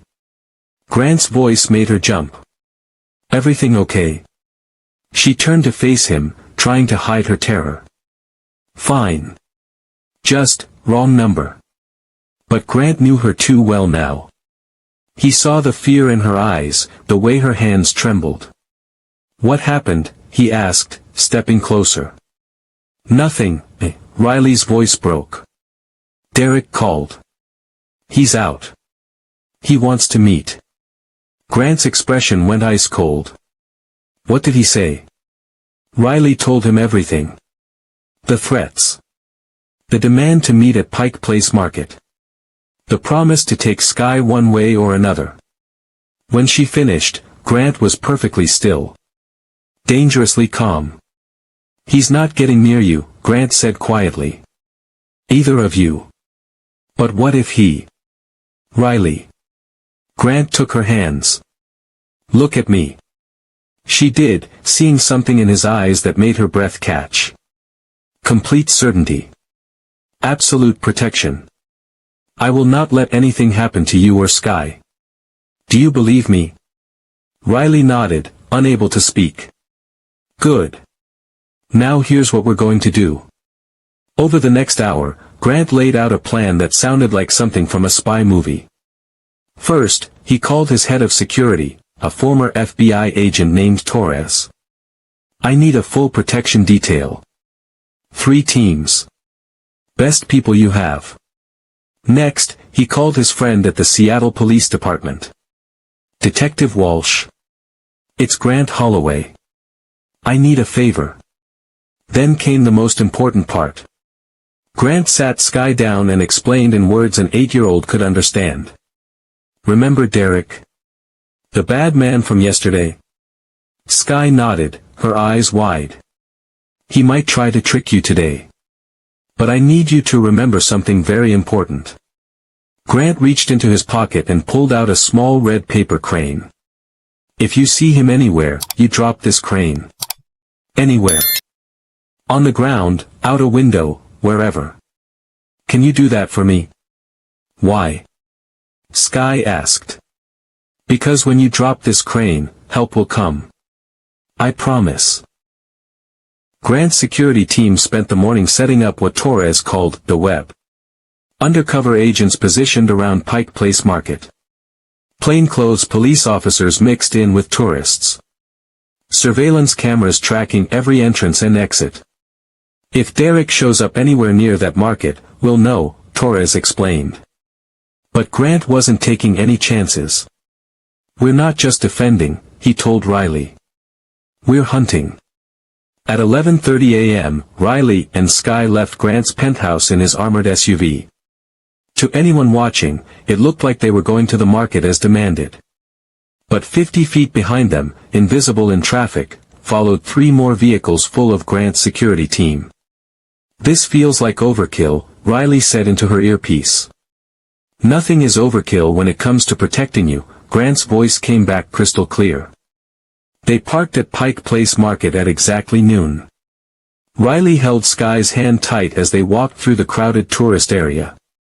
Fish vendors calling out prices. Street musicians playing for tips. The smell of fresh flowers and coffee. Everything looked normal. But Riley could feel eyes watching them. I don't see him, she whispered into her mic. We do, came Torres' voice. Northeast corner, by the flower stand. Baseball cap and sunglasses. Riley's heart hammered. Should we run? No, Grant's voice was calm. Stick to the plan. Walk toward the fish market. They moved slowly through the crowd, Sky chattering about the flying fish and colorful flowers. To anyone watching, they looked like tourists. But Riley's hand was tight around the red crane in her pocket. At 12:15, Derek made his move. He appeared beside them so suddenly that Riley gasped. Hello, girls, he said smoothly. Miss me? Go away, Riley said loudly, hoping the microphone picked it up.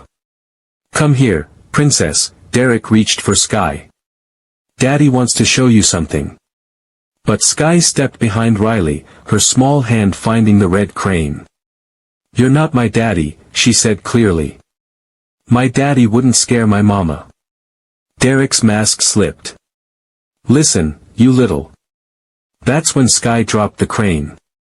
The small red paper bird fluttered to the concrete, landing right at Derek's feet. For a moment, nothing happened. Then everything happened at once. Security agents emerged from the crowd like ghosts. Torres appeared behind Derek with 2 other men. Police officers closed in from every direction. But Derek was faster than they expected. He grabbed Riley's arm and yanked her toward him, pulling her against his chest. Stay back, he yelled, his other arm going around her throat. I've got nothing to lose here. Riley felt something sharp against her ribs. A knife.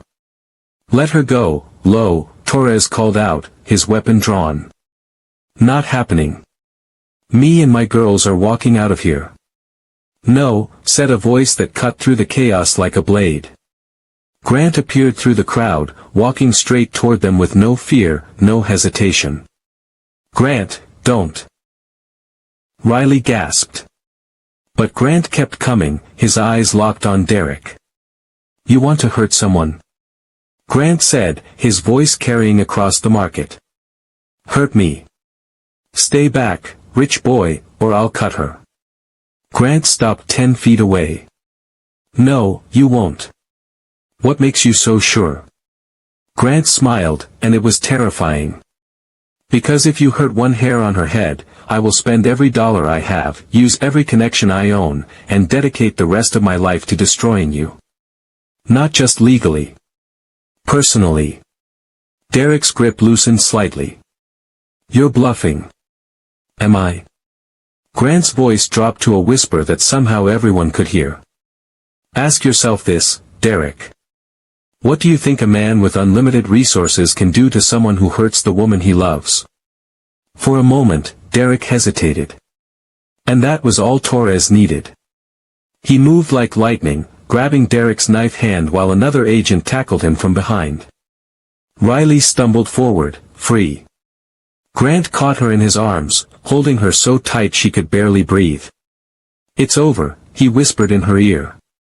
"It's finally over." But as the police dragged Derek away in handcuffs, he looked back at Grant with pure hatred. "This isn't over, Holloway," he screamed. Grant's response was quiet, but everyone heard it. "Watch me." Monday morning brought the fight Grant had been dreading. The emergency board meeting was set for 9 a.m. sharp. 12 of the most powerful people in Seattle, all questioning whether a man who'd just gotten his voice back could still lead Holloway Capital. "You don't have to do this," Riley said as Grant adjusted his tie. "Yes, I do," Grant replied. "If I can't prove I'm fit to lead, they'll vote me out." "But you own the company." "I own 45%. They control 55 combined. If they unite against me..." Grant's jaw tightened. "I lose everything." Skye looked up from her cereal bowl. "What happens if you lose, Mr. Grant?" Grant knelt beside her chair.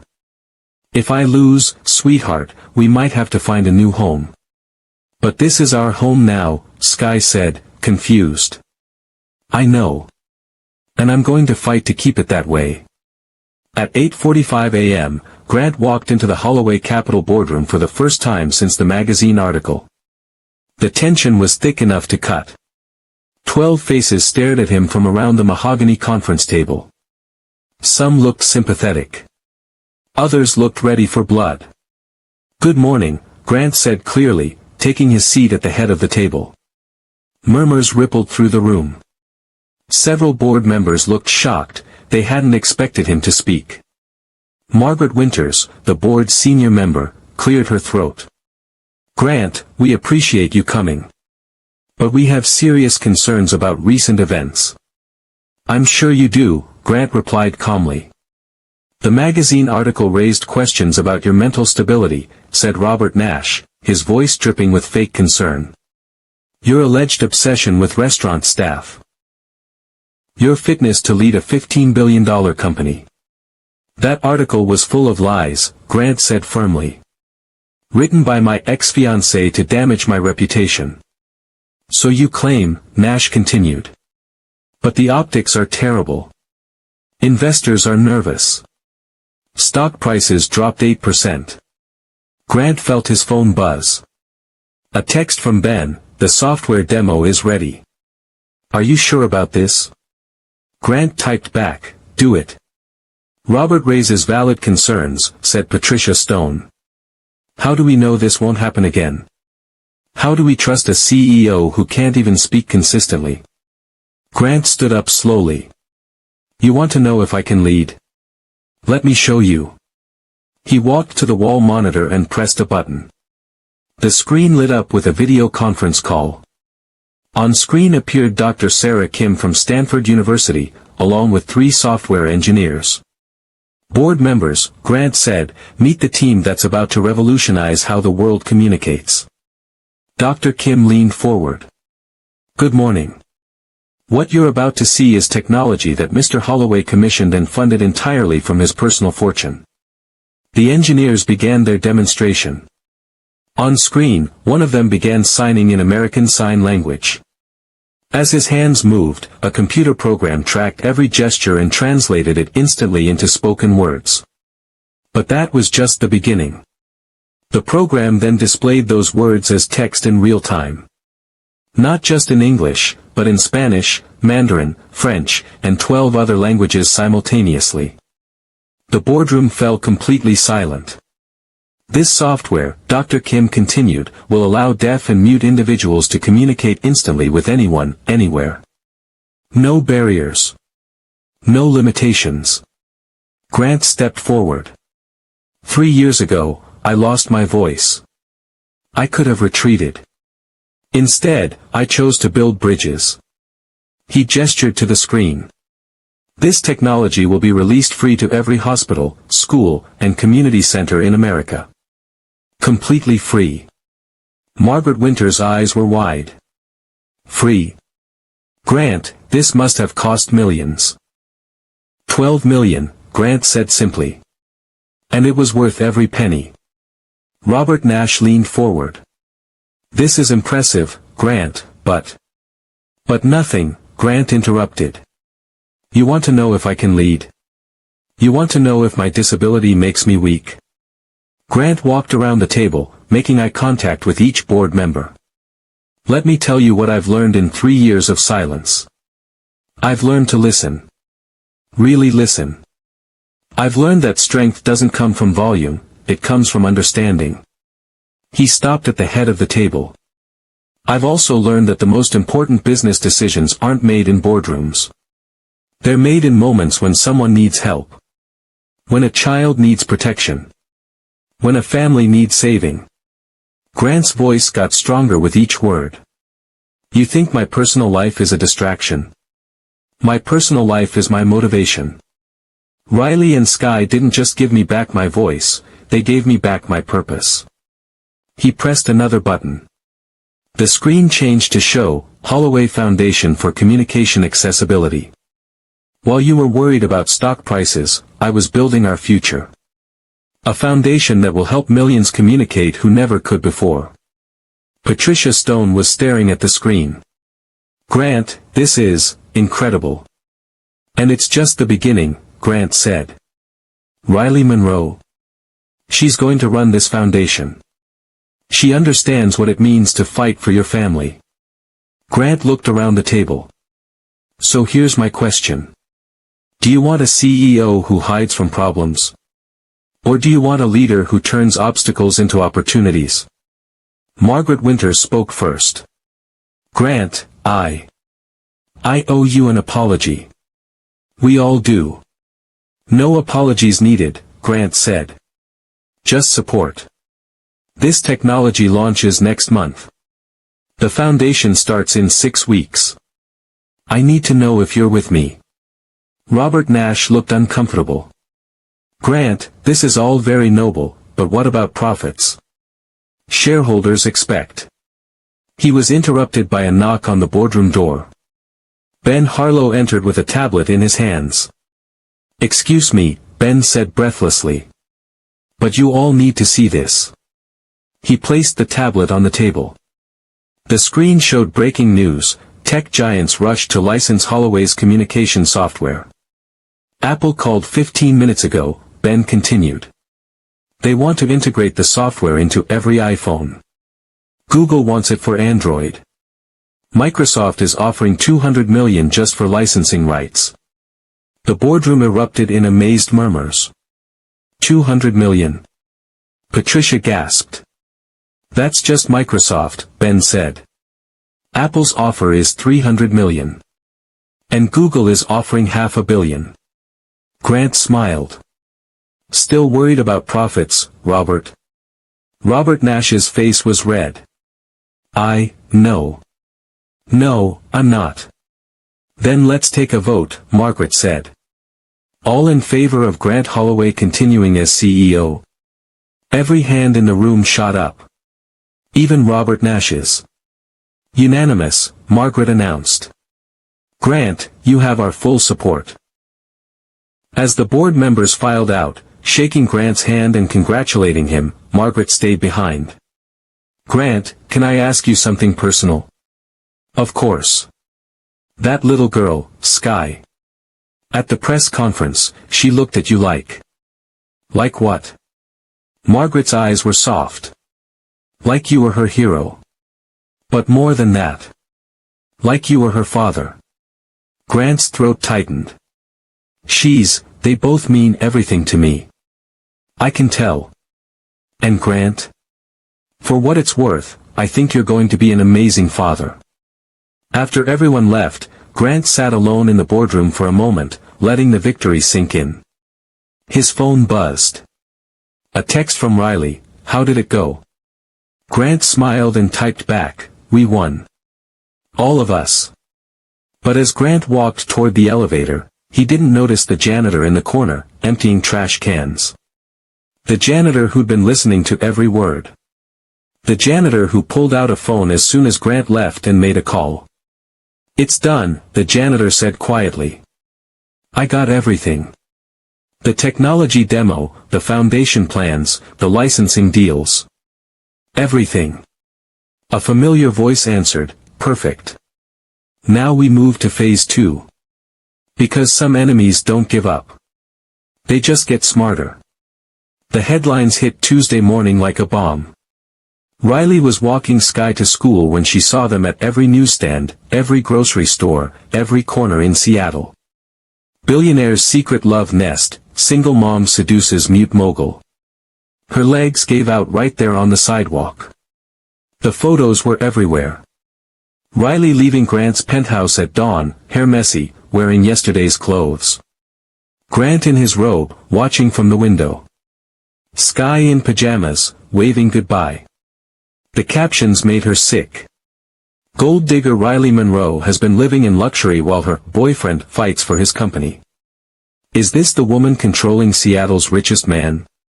Sources say Monroe seduced Holloway while he was vulnerable, then moved into his $1 million penthouse. "Mama?" Sky tugged on Riley's jacket. "Why are you crying?" Riley wiped her eyes quickly, but more people were staring. Pointing. Whispering. "Come on, baby," Riley said, pulling Sky away. "Let's go home." But it was too late. By the time they got back to Grant's building, reporters were camped outside. Cameras flashed as Riley tried to shield Sky's face. "Ms. Monroe. How long have you been living with Grant Holloway? Is it true you're after his money? Are you planning to marry him?" Riley pushed through the crowd, security guards helping clear a path. But the damage was done. Upstairs, Grant was pacing like a caged animal. Newspapers spread across every surface, each one worse than the last. "I'm so sorry," Riley said the moment they walked in. "I should have been more careful this morning." "This isn't your fault," Grant said firmly. "This is Derek. Even from jail, he's found a way to hurt us." "How do you know?" Grant showed her his phone. A text from an unknown number, enjoying the headlines. "This is just the beginning. D. He's orchestrating this from prison," Grant said, his voice tight with rage. "Using contacts, paying people to follow us." Riley sank onto the couch, her head in her hands. The school parents are going to see this. Sky's teachers. Everyone. So what? Grant knelt in front of her. "Let them see. We have nothing to hide. Don't we?" Riley looked up with tears in her eyes. "Grant, look at these headlines. They're calling me a gold digger. A seductress. They're saying I'm using you. Nobody who matters believes that. Everyone believes it." Riley stood up, pacing. "Look at these photos. I look like some woman sneaking out after a one-night stand." Grant caught her hands, stopping her movement. "Riley, look at me." She did, seeing the pain in his eyes. "Do you care what they say?" he asked quietly. "Yes. I care because it affects Sky. Because it affects you. Because," her voice broke. "Because maybe they're right." Grant went perfectly still. "What?" "Maybe I am using you," Riley whispered.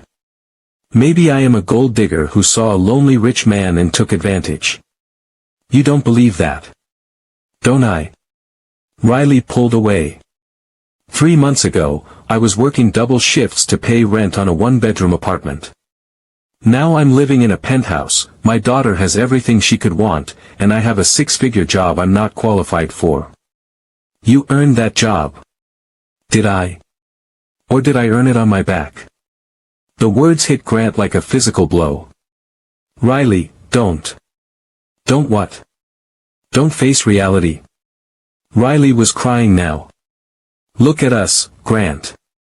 Really look. You're a billionaire. I'm a single mom who didn't graduate college.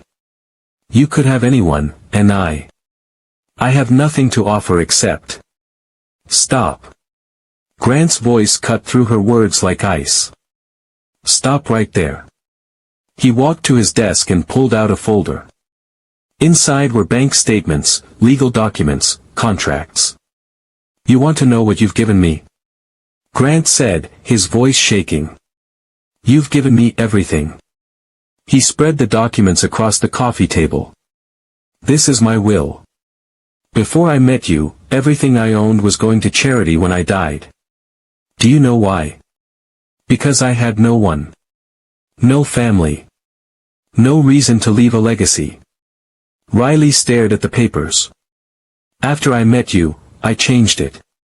Everything, the company, the foundation, the penthouse, it all goes to sky if something happens to me.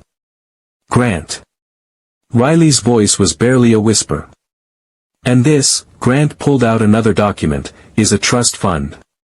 $5 million, already in Sky's name. For college, for her future. It's hers regardless of what happens between us. Riley's legs gave out. She sank back onto the couch. And this, Grant continued, holding up a final paper, is a deed. The house in Queen Anne. The one we looked at last week. I bought it. It's in your name. Yours and Sky's. No matter what happens, you'll always have a home. Riley couldn't speak. Couldn't breathe. So please, Grant said, his voice breaking, don't tell me you have nothing to offer. You gave me a reason to live. You gave me a family. You gave me love. He knelt in front of her again. I don't care what the newspapers say. I don't care what people think. I care about you.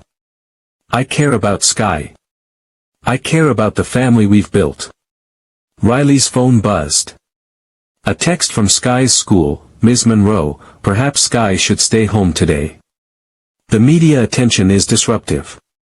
They don't want Sky at school, Riley said, showing Grant the message. Grant read it, his jaw tightening.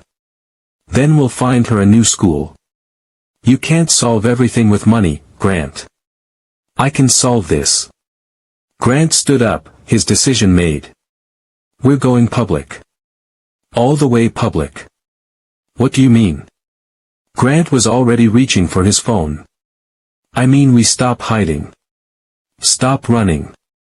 Stop letting other people tell our story. He dialed a number. Ben. I need you to set up interviews.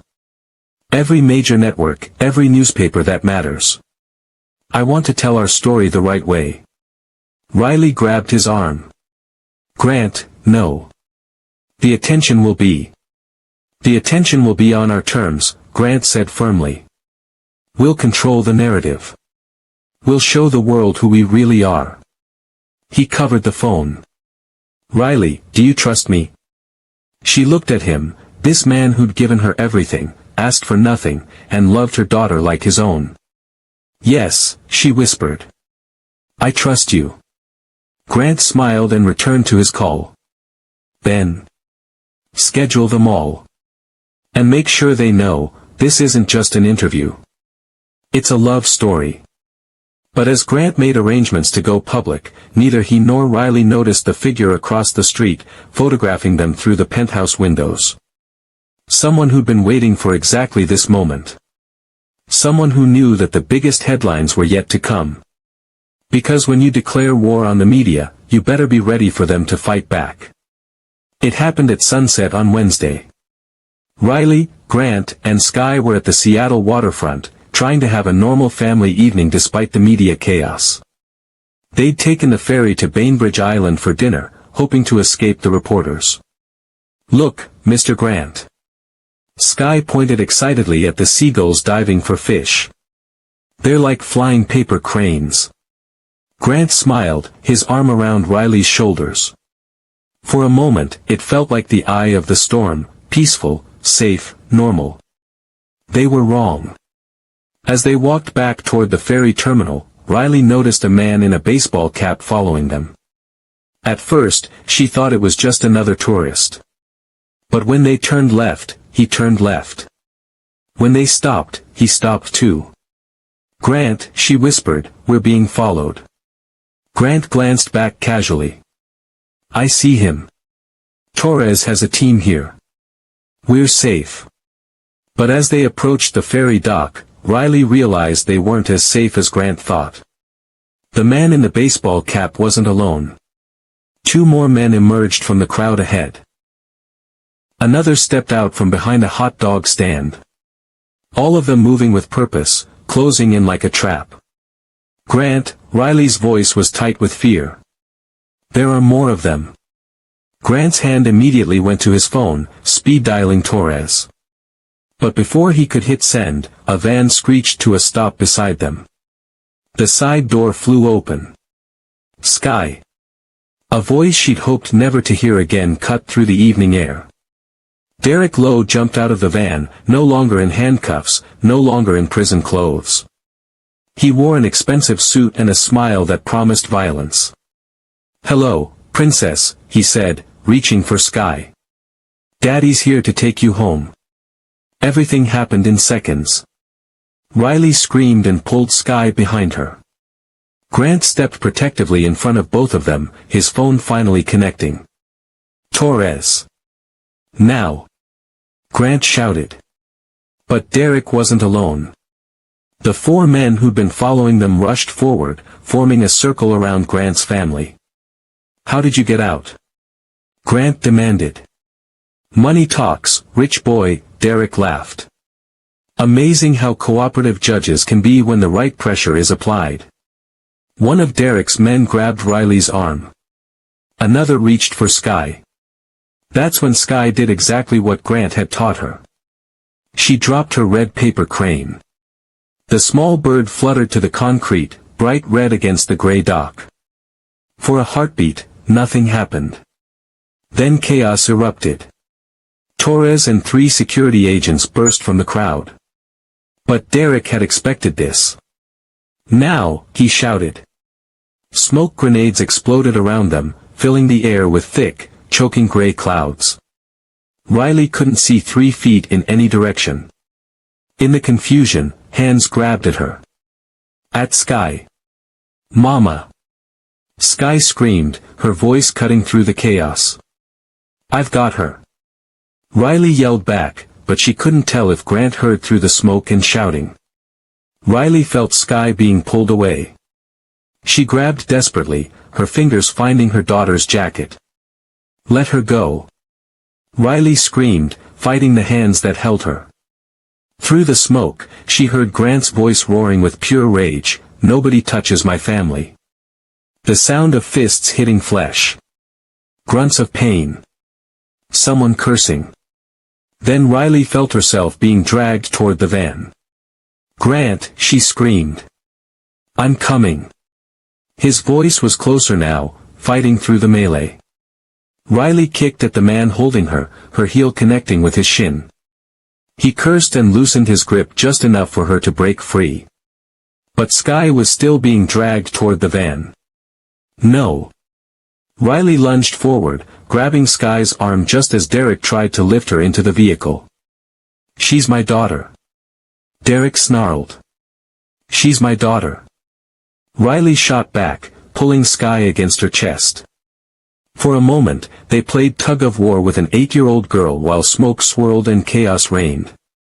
That's when Grant appeared through the gray fog like something out of a nightmare. His face was bloody from fighting. His expensive shirt was torn. But his eyes were absolutely terrifying in their focus.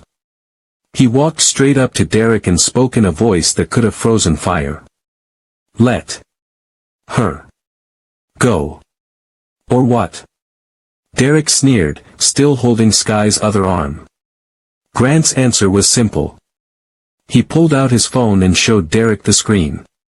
It was a live video feed showing Derek's mother's house.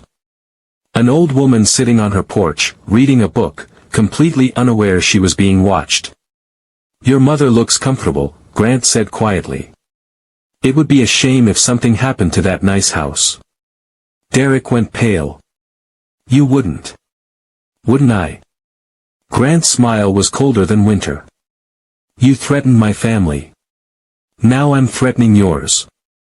Grant, Riley whispered, don't become him. Grant looked at her, and for a moment his expression softened. I won't. But he doesn't know that. Derek's grip on Sky loosened slightly. You're bluffing. Am I? Grant showed him another screen. Bank accounts. Property records. I know where she shops. Where she gets her hair done. Which church she attends. I know her daily routine better than you do. How did you? Money talks, remember? You taught me that.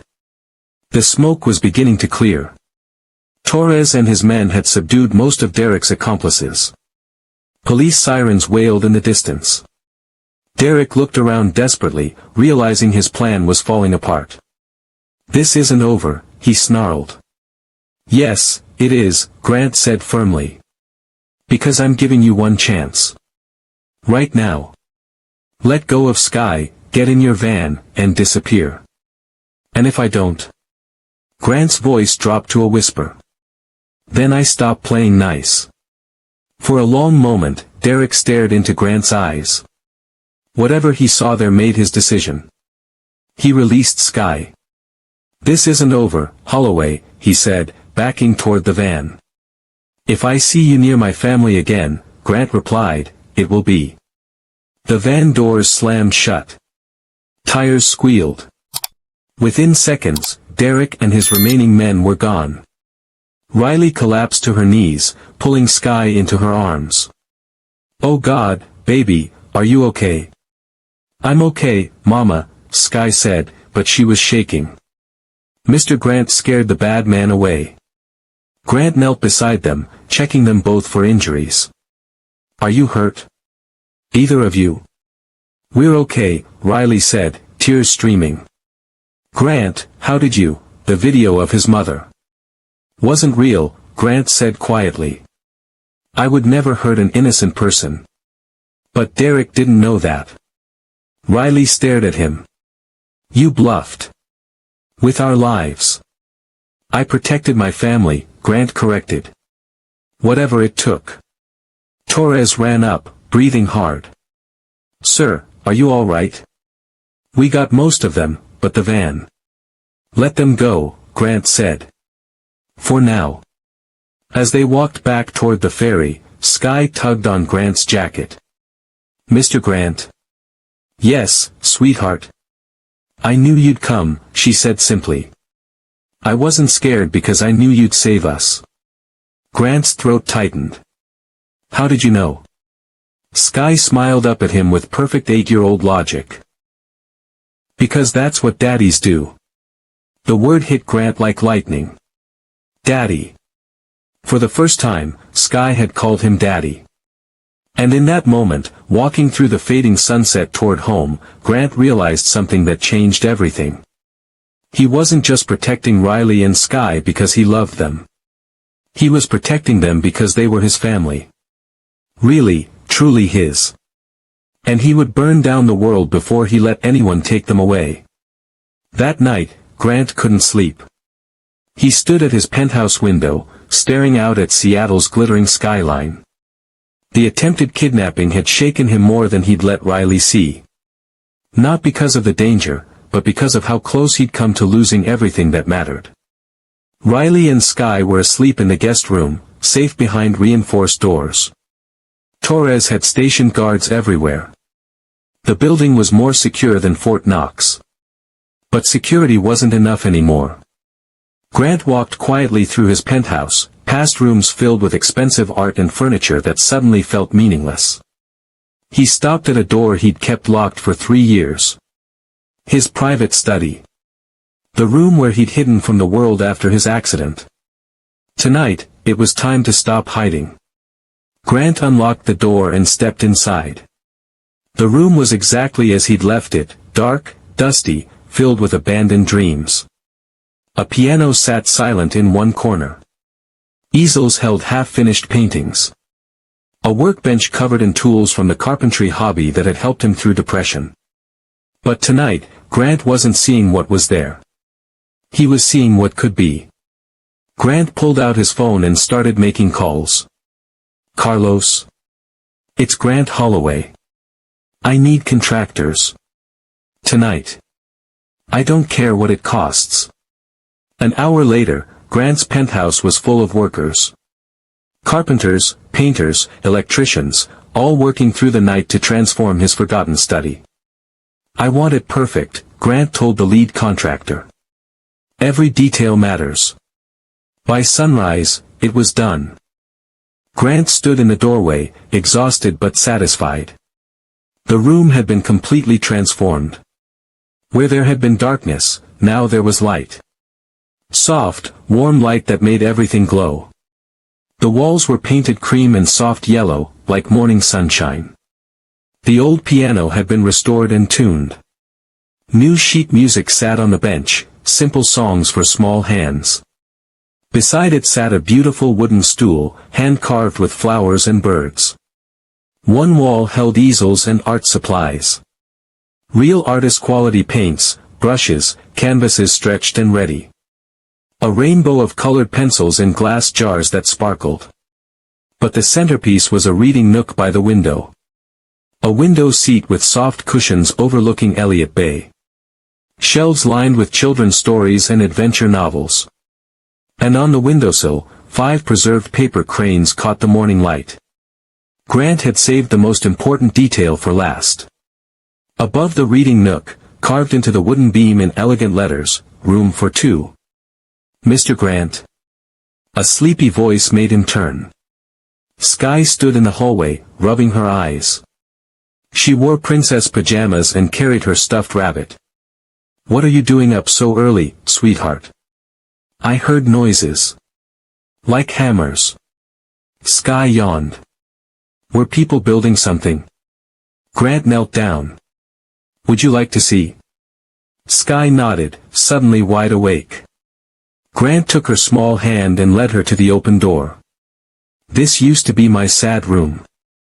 Where I went when I felt alone. But I don't need a sad room anymore." Skye gasped as she saw the transformed space. "It's beautiful. It looks like a princess room." "It's your room," Grant said softly. "Yours and your mama's. A place where you can play music and paint pictures and read stories." Skye ran to the piano, her fingers dancing lightly over the keys. The sound was pure and sweet. "It sounds happy," she said, looking back with shining eyes. "Because it is happy now. Because you're here." "Skye." Riley's voice came from down the hall. "Baby, where are you?" "Mama. Come see. Mr. Grant made us a magic room." Riley appeared in the doorway, hair messy from sleep, wearing one of Grant's t-shirts. She looked beautiful and rumpled and perfect. When she saw the room, her hand flew to her mouth. "Grant," she breathed. "What did you do?" "I made space for you," Grant said simply. "Real space. Permanent space." Riley walked slowly into the room, touching everything with gentle fingers. The art supplies, the piano bench, the soft cushions. Her eyes filled with tears as she read the words carved above the window seat. "Room for 2, she whispered. "You and Skye," Grant said. "This is your sanctuary. No matter what happens, this room belongs to you." Riley turned to face him, tears streaming. "Grant, this is... I can't." "You can't what?" "You can't accept that someone loves you enough to build you a room?" Grant stepped closer. "You don't have to earn love, Riley. You just have to accept it." Skye was exploring, discovering treasures. A music box shaped like a crane. A box of art supplies with her name carved in the lid. Books about brave girls and magical adventures. "Mama," Skye said, running back. "This is the most beautiful room in the whole world. Can we live here forever?" Riley looked at Grant, seeing something in his eyes that made her heart stop. "Forever is a long time, sweetheart," she said carefully. "Not long enough," Grant said quietly. Riley's breath caught. Grant. He knelt down so he was eye level with both of them. "Riley, Sky," he said, his voice steady but full of emotion. "Yesterday, when Derek tried to take you away, I realized something. I can't live without you." He reached into his pocket and pulled out something small and velvet. Riley's heart stopped. "This isn't just about having a room in my house," Grant continued. "This is about having a life together. A real family. Forever." He opened the small box. Inside was a ring. Not huge or flashy, but perfect. A simple band with a stone that caught the morning light. "Riley Monroe," Grant said, his voice strong and sure. "Will you marry me?" Riley stared at the ring, then at Grant, then at Sky, who was bouncing with excitement. "Say yes, Mama." Sky whispered loudly. "Say yes so Mr. Grant can be my real daddy." Real daddy. The words finally spoken out loud. Riley looked around the beautiful room Grant had built. At the love carved into every detail. At the man who transformed his saddest space into their happiest one. "Yes," she whispered. Then louder, "Yes." Grant's face broke into the biggest smile she'd ever seen. He slipped the ring onto her finger with shaking hands, then stood up and pulled both her and Sky into his arms. They stood there in their new room, holding each other as morning light streamed through the windows and painted everything golden. "We're going to be a real family," Sky said happily. "We already are," Grant said, his voice thick with joy. "We already are." "I'm not crying, you're crying." Loudly crying face. If this proposal just melted your heart, let me know in the comments. Are you team small wedding or team fairy tale wedding for these three? And please subscribe because we're building the most beautiful community of people who believe in real love stories. Trust me, you'll want to be here for what comes next. But as they celebrated in their perfect room, none of them saw the figure watching from the building across the street. Someone with high-powered binoculars and a telephoto lens. Someone who'd been waiting for exactly this moment.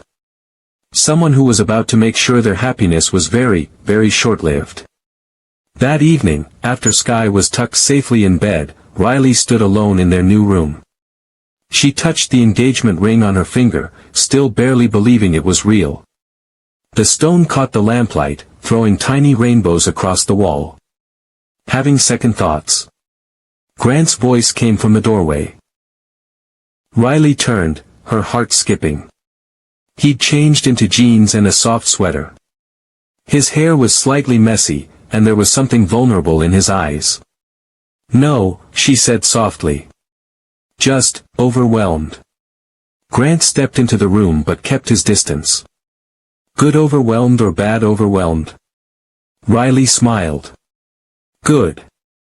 Definitely good." They'd been living together for weeks, but always as friends. Always careful. Always with Sky between them, creating a buffer. But tonight felt different. Tonight, they were engaged. "Grant," Riley said quietly. "Can I ask you something?" "Anything." "Why didn't you ever?" "I mean, we've been sharing your home for so long, but you never tried to." She blushed, unable to finish. Grant understood immediately. "Because I wanted you to choose me, not need me.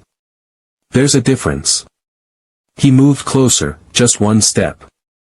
"After my accident, women either pitied me or saw me as a challenge to fix. I didn't want you to feel obligated.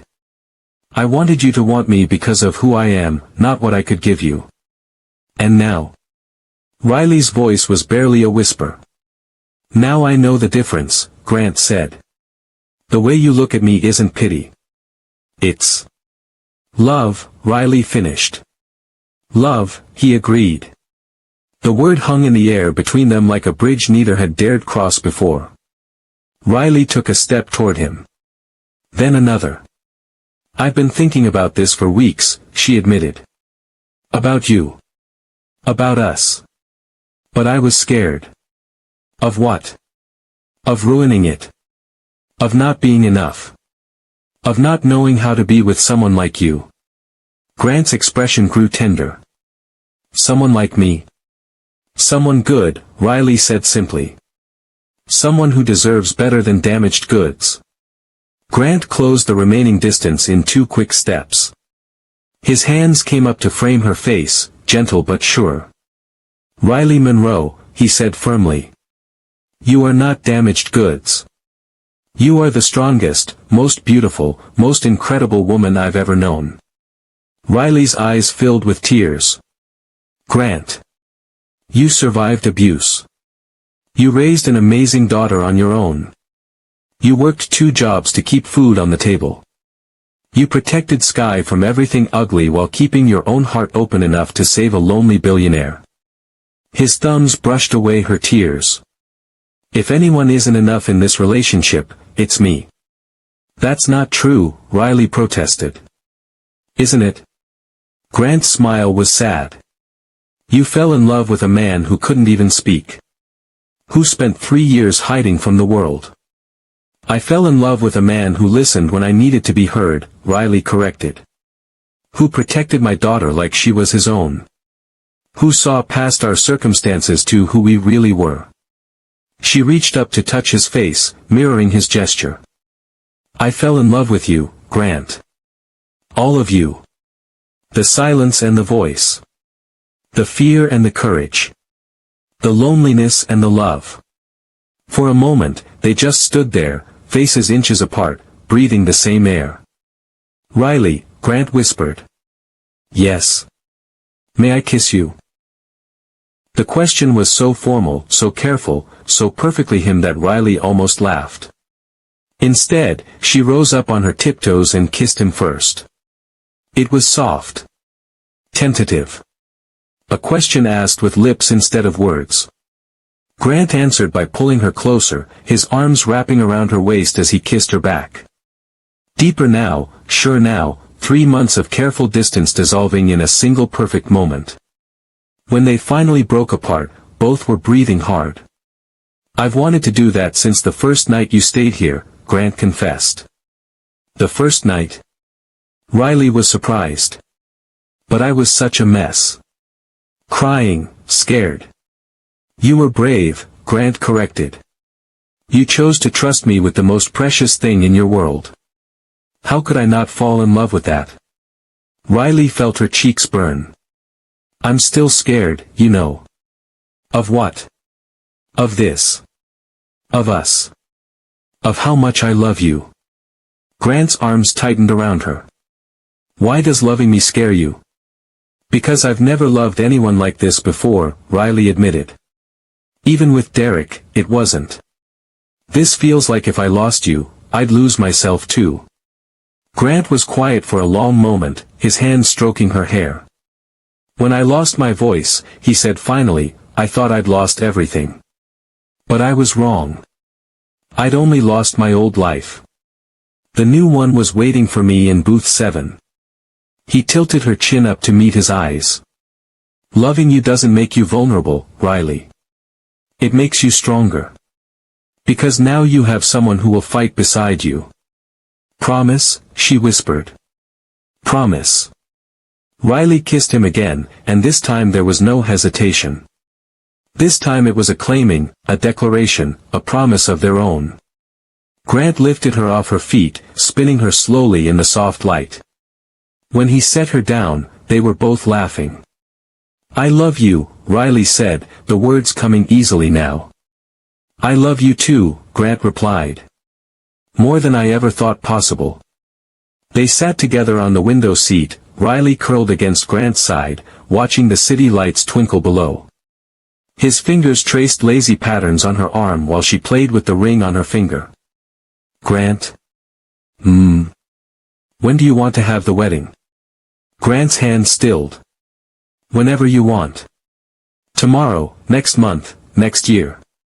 Riley was quiet, thinking. Soon, she said finally. I want it to be soon. Why? She looked up at him, her eyes serious. Because I've spent too many years being afraid of happiness. I don't want to waste any more time. Grant's smile was brilliant. Then soon it is. They sat in comfortable silence, wrapped in each other and their shared future. Outside, Seattle hummed with life, but inside their room, there was only peace. Only love. Only the quiet certainty that they'd found what they were both looking for. But if they'd looked out the window at that moment, they would have seen something that would have shattered their peace instantly. A black car parked across the street. Windows tinted so dark they looked like mirrors. Inside sat someone who'd been watching their every move. Someone who'd photographed their first kiss, their engagement, their happiness. Someone who was about to use that happiness against them in the cruelest way possible. Because the real enemy wasn't Derek Lowe.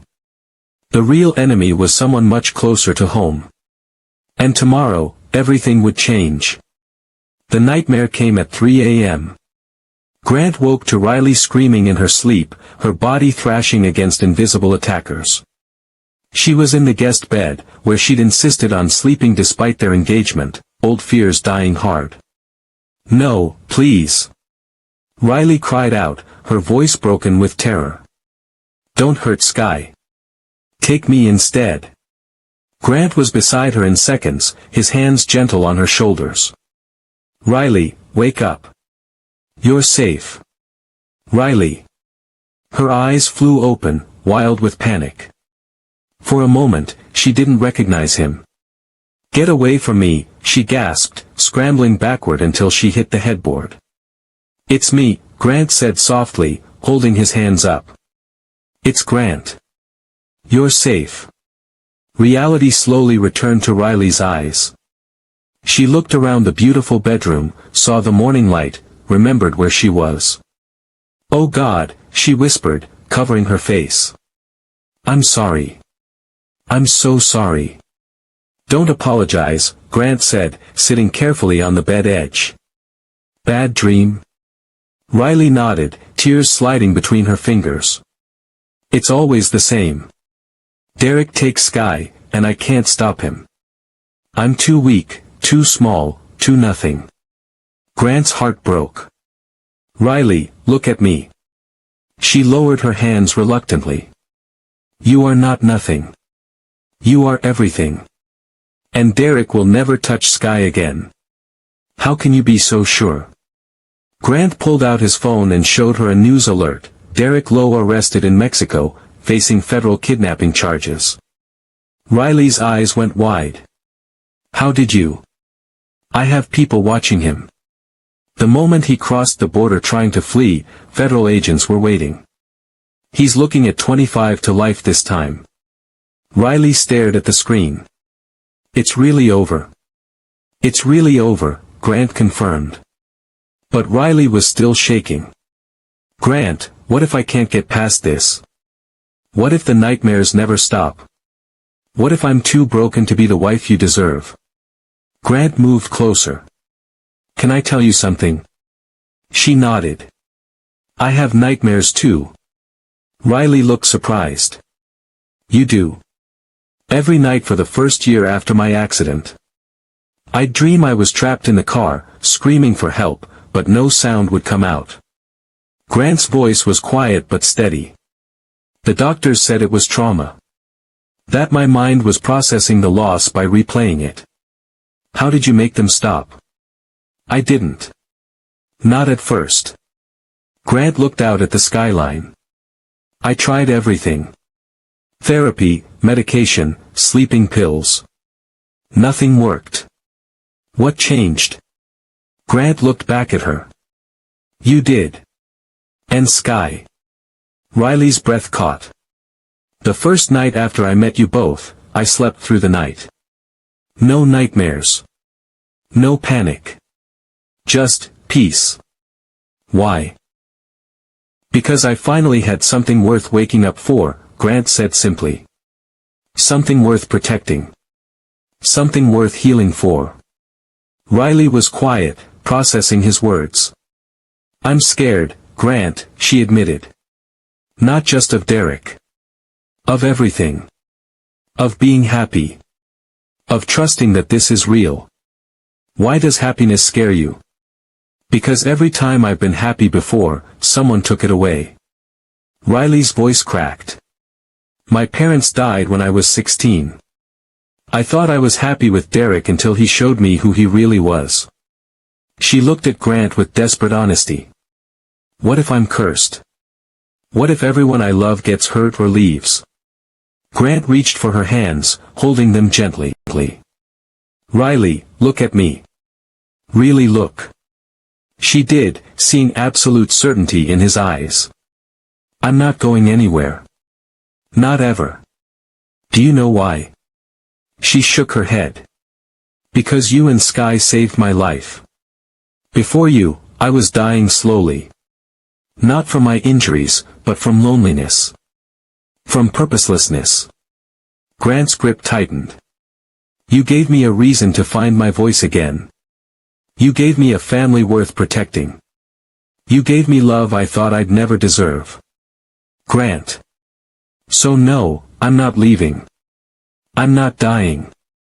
I'm not going to betray you or hurt you or abandon you. Because losing you would be losing everything that makes life worth living. Riley started crying, not from fear this time, but from relief. I love you, she whispered. I love you so much it terrifies me.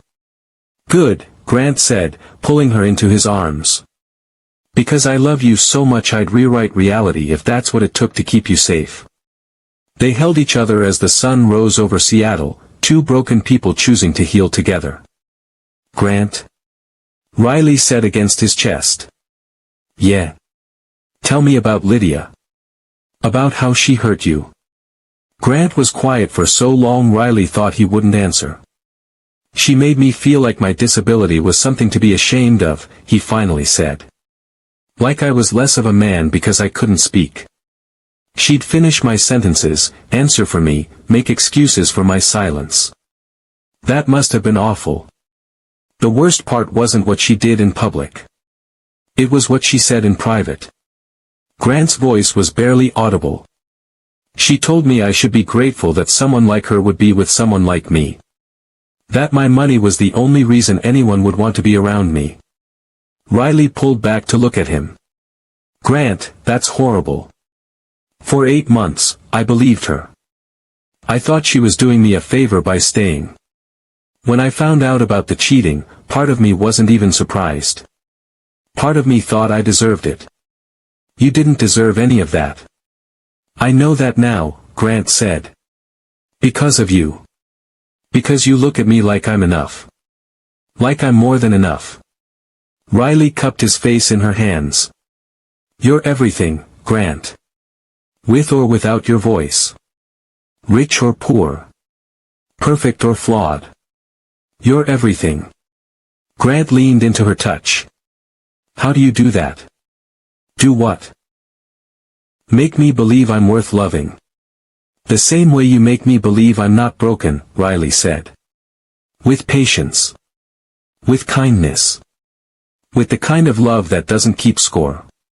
They kissed then, soft and slow and healing. Not passion this time, but comfort. Not desire, but acceptance. When they broke apart, Grant rested his forehead against hers. We're going to be okay, aren't we? Better than okay, Riley promised. We're going to be happy. Really, truly happy. Even with all our damage. Riley smiled. Especially with our damage. Because our scars match, Grant. They fit together like puzzle pieces. From down the hall came the sound of little feet running. Mama. Mr. Grant. Sky's voice called out. I had the best dream. I dreamed we were all birds flying together.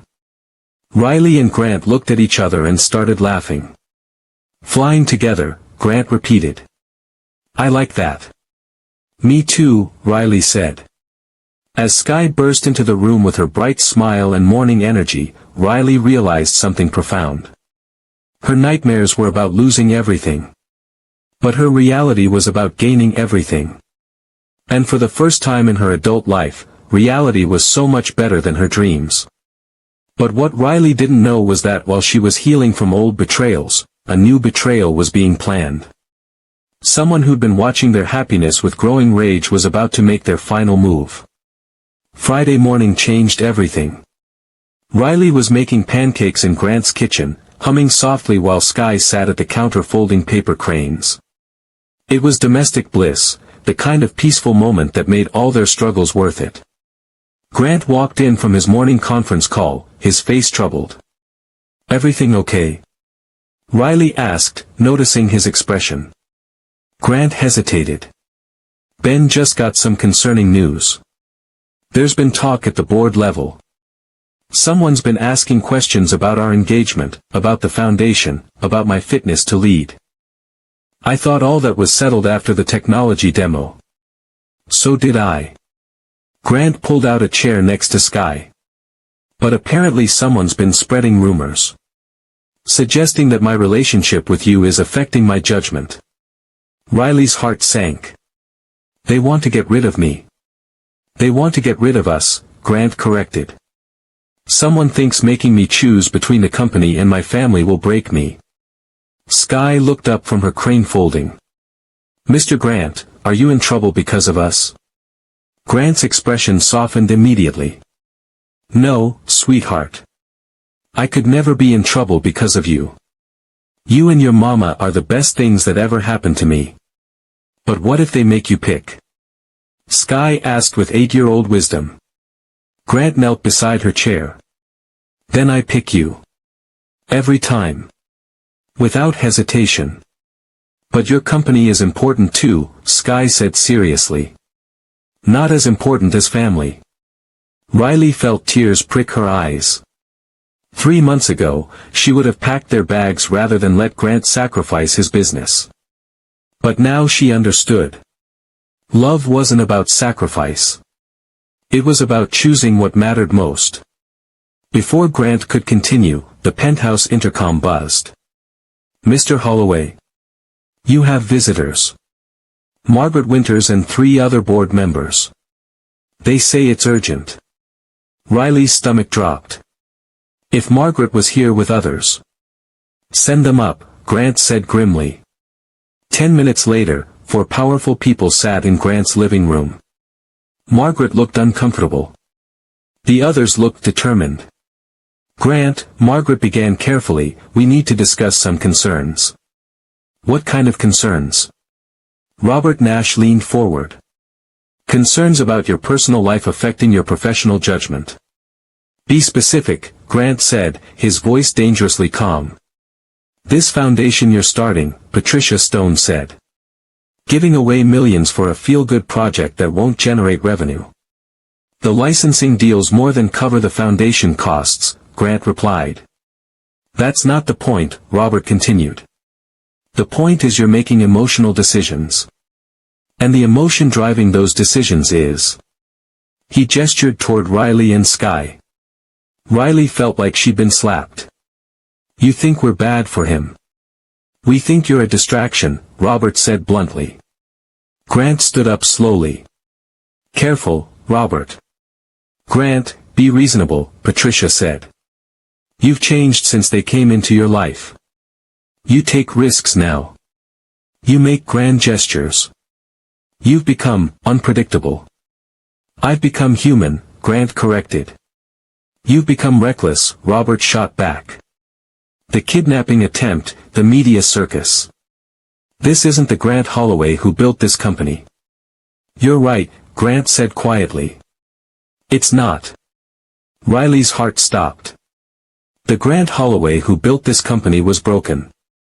Isolated. Dying slowly. Grant walked to the window. That Grant made money, but he didn't make a difference. He was successful, but he wasn't happy. He turned back to face them. "This Grant. The one you're so concerned about, this Grant has a reason to get up in the morning. This Grant builds technology that helps people. This Grant creates foundations that change the world. This Grant has a family worth fighting for."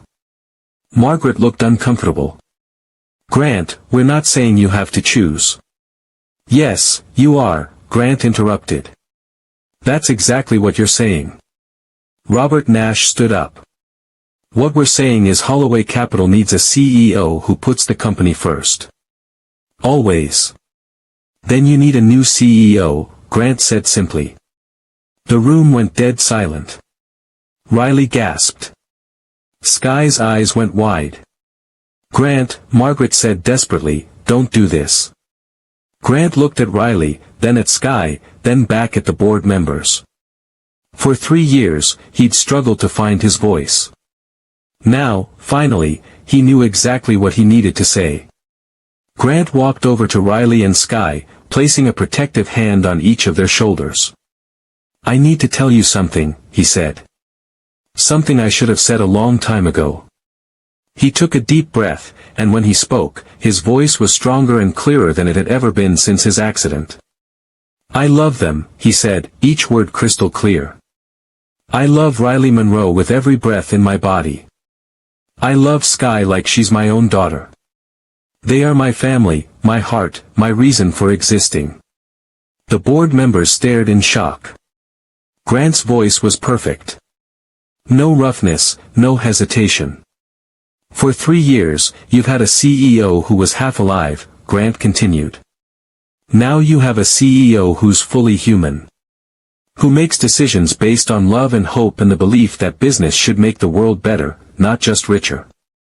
He squeezed Riley's shoulder gently. If you can't accept that, then I'll step down tomorrow. I'll sell my shares, dissolve my connection, and start over. But I will never, choose money over family. Robert Nash looked furious. You can't be serious. Watch me, Grant said firmly. Then he knelt down to Sky's level. Sky, sweetheart, can you do something for me? She nodded, eyes wide. Can you tell these people what the most important thing in the world is? Sky looked at the serious business people, then back at Grant with perfect confidence. Family, she said clearly. The most important thing is family. Grant smiled and stood up, facing the board members. There's your answer. From someone who understands what really matters. Margaret looked around at her colleagues. Grant, you're making a mistake. No, Grant said. For the first time in my life, I'm making the right choice. Robert Nash headed toward the door. Fine. We'll call an emergency meeting for Monday morning. I will, Grant said confidently. As the board members left, Margaret lingered. Grant, I hope you know what you're doing. Grant looked at Riley and Sky, both watching him with absolute trust and love. I do, he said simply. For the first time in my life, I know exactly what I'm doing. After the door closed, Sky ran to Grant and hugged his legs. Mr. Grant, you talked perfectly. Your voice is all better. Grant knelt down and pulled her into a hug. You know what made it better? What? Love, Grant said simply. Love makes everything better. Riley joined their hug, the three of them holding each other in the middle of the living room. I can't believe you just did that, Riley whispered. Did what? Chose us over everything else. Grant pulled back to look at her. Riley, there was no choice. It's always been you. Both of you. But what if you lose the company? Then we'll build something better together, Grant said without hesitation. Stop everything. Grant just chose love over billions of dollars. Comment, choose love, if you're proud of this man right now. This is why I love sharing these stories with you amazing people, because love should always win. If you're not subscribed yet, what are you waiting for? We're about to find out if Grant's choice was worth it, and you deserve to be here for the finale. But as they celebrated Grant's complete vocal recovery and his absolute commitment, none of them realized someone had been listening. Someone who'd been waiting for exactly this moment. Because in exactly 1 hour, Grant was about to discover that his biggest betrayal wasn't from Lydia or Derek. It was from someone he trusted with his life. 1 hour after the board left, the real betrayal revealed itself. Grant was in his office making calls when Ben Harlow walked in with a face like death. "Grant, we have a problem. A big one." Grant looked up from his computer. "What now?" Ben placed a tablet on the desk. The screen showed a video call with a man Grant had never seen before, middle-aged, expensive suit, cold eyes. "Mr. Holloway," the man said through the speakers. "My name is Marcus Chen." Grant went ice cold. Marcus Chen. His former COO. The man who'd been sleeping with Lydia. "What do you want, Marcus?" "What I've always wanted. Your company. Your life. Your downfall." Riley appeared in the doorway, drawn by the tension. She saw the screen and immediately sensed danger. "You see, Grant," Marcus continued, "Lydia and I have been planning this for over a year. The magazine article was just the beginning. Getting Derek out to terrorize your precious family. That was my idea too." Grant's hands clenched into fists. "You son of a..." But the real masterstroke, Marcus interrupted, was getting someone close to you. Someone you trusted completely. The video screen split. On one side, Marcus smiled coldly. On the other side, Ben Harlow appeared, but not the Ben in Grant's office. This Ben was in a hotel room, counting stacks of cash. "Hello, Grant," Ben said on screen. Surprise. Grant spun around to look at the real Ben standing in his office. "What the hell is going on?" "I'm sorry, Grant," Ben said quietly. "I never wanted it to go this far." Riley gasped. "Ben. You've been working for them?" "For 2 years," Ben admitted, his voice breaking. "Ever since my daughter needed cancer treatment and insurance wouldn't cover it. Marcus offered me $5 million to be his inside man."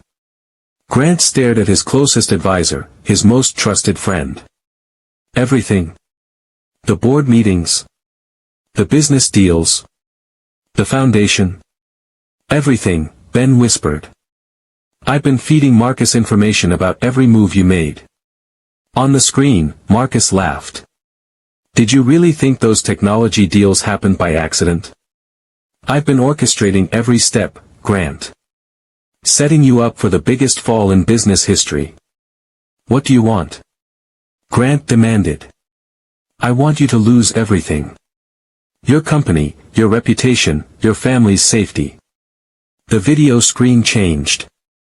This time it showed live footage of Sky's new school. Riley screamed. But Grant was already moving, grabbing his phone. "Torres, get to Sky's school. Now." Marcus's voice was casual. "Relax. She's perfectly safe. For now. But that could change if you don't do exactly what I say." "What do you want?" Grant's voice was ice. "Come to booth 7 at North and Pine. Alone. You have 30 minutes. The screen went black. Grant was already moving, grabbing his jacket. Riley caught his arm. "Grant, no. It's a trap. They have information about Sky's location," Grant said grimly. "I can't take that chance. I'm coming with you." "No." Grant cupped her face. "Riley, listen. If something happens to me, everything goes to you and Sky. The will, the accounts, everything. You'll be safe. I don't care about money." Riley was crying. "I care about you." Grant kissed her quickly. "Call Torres. Tell him what's happening. But don't let him interfere until I have confirmation Sky is safe." 25 minutes later, Grant walked into North and Pine. The restaurant was empty except for one figure sitting in booth 7. But it wasn't Marcus Chen. It was Derek Lowe. "Surprise, rich boy," Derek said, his smile sharp. "Did you really think I was in Mexico?" Grant's mind raced. "How?" "Marcus Chen is a very resourceful man. And very, very angry at you for destroying his career. Grant sat down slowly, his phone hidden in his palm, already recording. Here's the deal, Derek said. You're going to transfer ownership of Holloway Capital to Marcus. You're going to dissolve your foundation. And you're going to publicly admit you're mentally unfit. And if I don't? Then Sky disappears. Forever. Grant pulled out his phone and showed Derek the screen. It was a live stream showing dozens of police cars surrounding a warehouse across town. You think I came here unprepared? Grant said calmly. You think I didn't have Torres track every electronic signal? The moment I walked in here, my security team moved in. Right now, they're rescuing people at the warehouse you were using as your base. Grant's phone buzzed. A text from Torres, package secured. All targets safe. Grant smiled. That would be confirmation that everyone is safe. Including proof that Marcus Chen was behind this entire operation. Derek lunged across the table, but Grant was ready. He grabbed Derek's wrist and twisted. You made one mistake, Derek. You thought I was the same broken man from 3 months ago. But that man is gone. The restaurant doors burst open. Torres and 6 federal agents surrounded the table. Derek Lowe, Torres announced, you're under arrest for conspiracy, kidnapping, and about a dozen other charges. As they dragged Derek away, he screamed, this isn't over. Yes, Grant said quietly. It is. 2 weeks later, everything had changed. Marcus Chen was facing federal charges. Derek was in maximum security with no possibility of bail. Ben was testifying in exchange for a reduced sentence. The board had unanimously voted to keep Grant as CEO after the full story came out. But none of that mattered as much as this moment. Grant sat in booth 7, but he wasn't alone. Riley was beside him, her engagement ring catching the soft light. Across from them, Sky was arranging paper cranes on the table, one for each week they'd been a family. 23 cranes, Sky announced proudly. That's how many weeks since I met you, Mr. Grant. Actually, Grant said with a smile, tonight makes 24. Then I need another crane. Sky immediately started folding. Riley leaned against Grant's shoulder. Can you believe it's only been 6 months? Feels like a lifetime, Grant said. The good kind. They sat in their booth, no longer running, no longer hiding, no longer looking over their shoulders. Mr. Grant? Sky asked, adding her 24th crane to the collection. Yes, sweetheart. When you marry Mama next month, can we have the party here? Grant and Riley exchanged glances. They'd been planning a small courthouse ceremony. Here? Grant asked. In the restaurant? Right here at our booth, Sky said seriously. This is where you fell in love. This is where we became a family. Riley's eyes filled with happy tears. You know what? I think that's perfect. Really? Sky bounced. Can we invite everyone? Can we have cake? You can wear whatever makes you happy, Grant said. Sky grinned. This is going to be the best wedding ever. As they sat there planning their future, Grant realized something profound. A year ago, he'd been a man defined by absence. Absent voice, absent purpose, absent love. Now he was defined by presence. The presence of Riley's laughter. The presence of Sky's joy. The presence of love so deep it had literally given him back his voice. Grant? Riley said softly. Yeah. What are you thinking about? Grant looked around their booth, their table, their sanctuary, their beginning. I'm thinking about how silence saved my life. How? If I'd never lost my voice, I never would have learned to listen. If I'd never learned to listen, I never would have heard Sky ask why I ate alone. If she'd never asked. Grant trailed off. If she'd never asked, Riley finished, we never would have found each other. Exactly. Sky looked up from her cranes. So being sad made you happy? Grant considered this seriously. Being sad made me ready for happiness. That's good, Sky said, satisfied. Because now we're all happy together. As they walked out of North and Pine that night, Grant carried a sleepy Sky in his arms while Riley held his hand. They were going home, really home, to their penthouse, their room for two, their life together. Grant Holloway had started this story as a mute billionaire dining alone. He was ending it as a husband and father surrounded by love. The silence that had nearly destroyed him had become the foundation for everything beautiful in his life. And in booth 7, where it all began, their cranes would keep multiplying, one for each week, each month, each year of happiness ahead. Some stories end with words. This one ended with love. And love, as it turned out, was the most powerful language of all. Thank you for joining Grant, Riley, and Sky on their journey from loneliness to love. Sometimes the most beautiful families are born not from blood, but from choice. And sometimes the greatest strength comes not from having a voice, but from knowing how to listen. If this story touched your heart, please like, subscribe, and share it with someone who needs to remember that love always finds a way. Until our next story, keep believing in happy endings.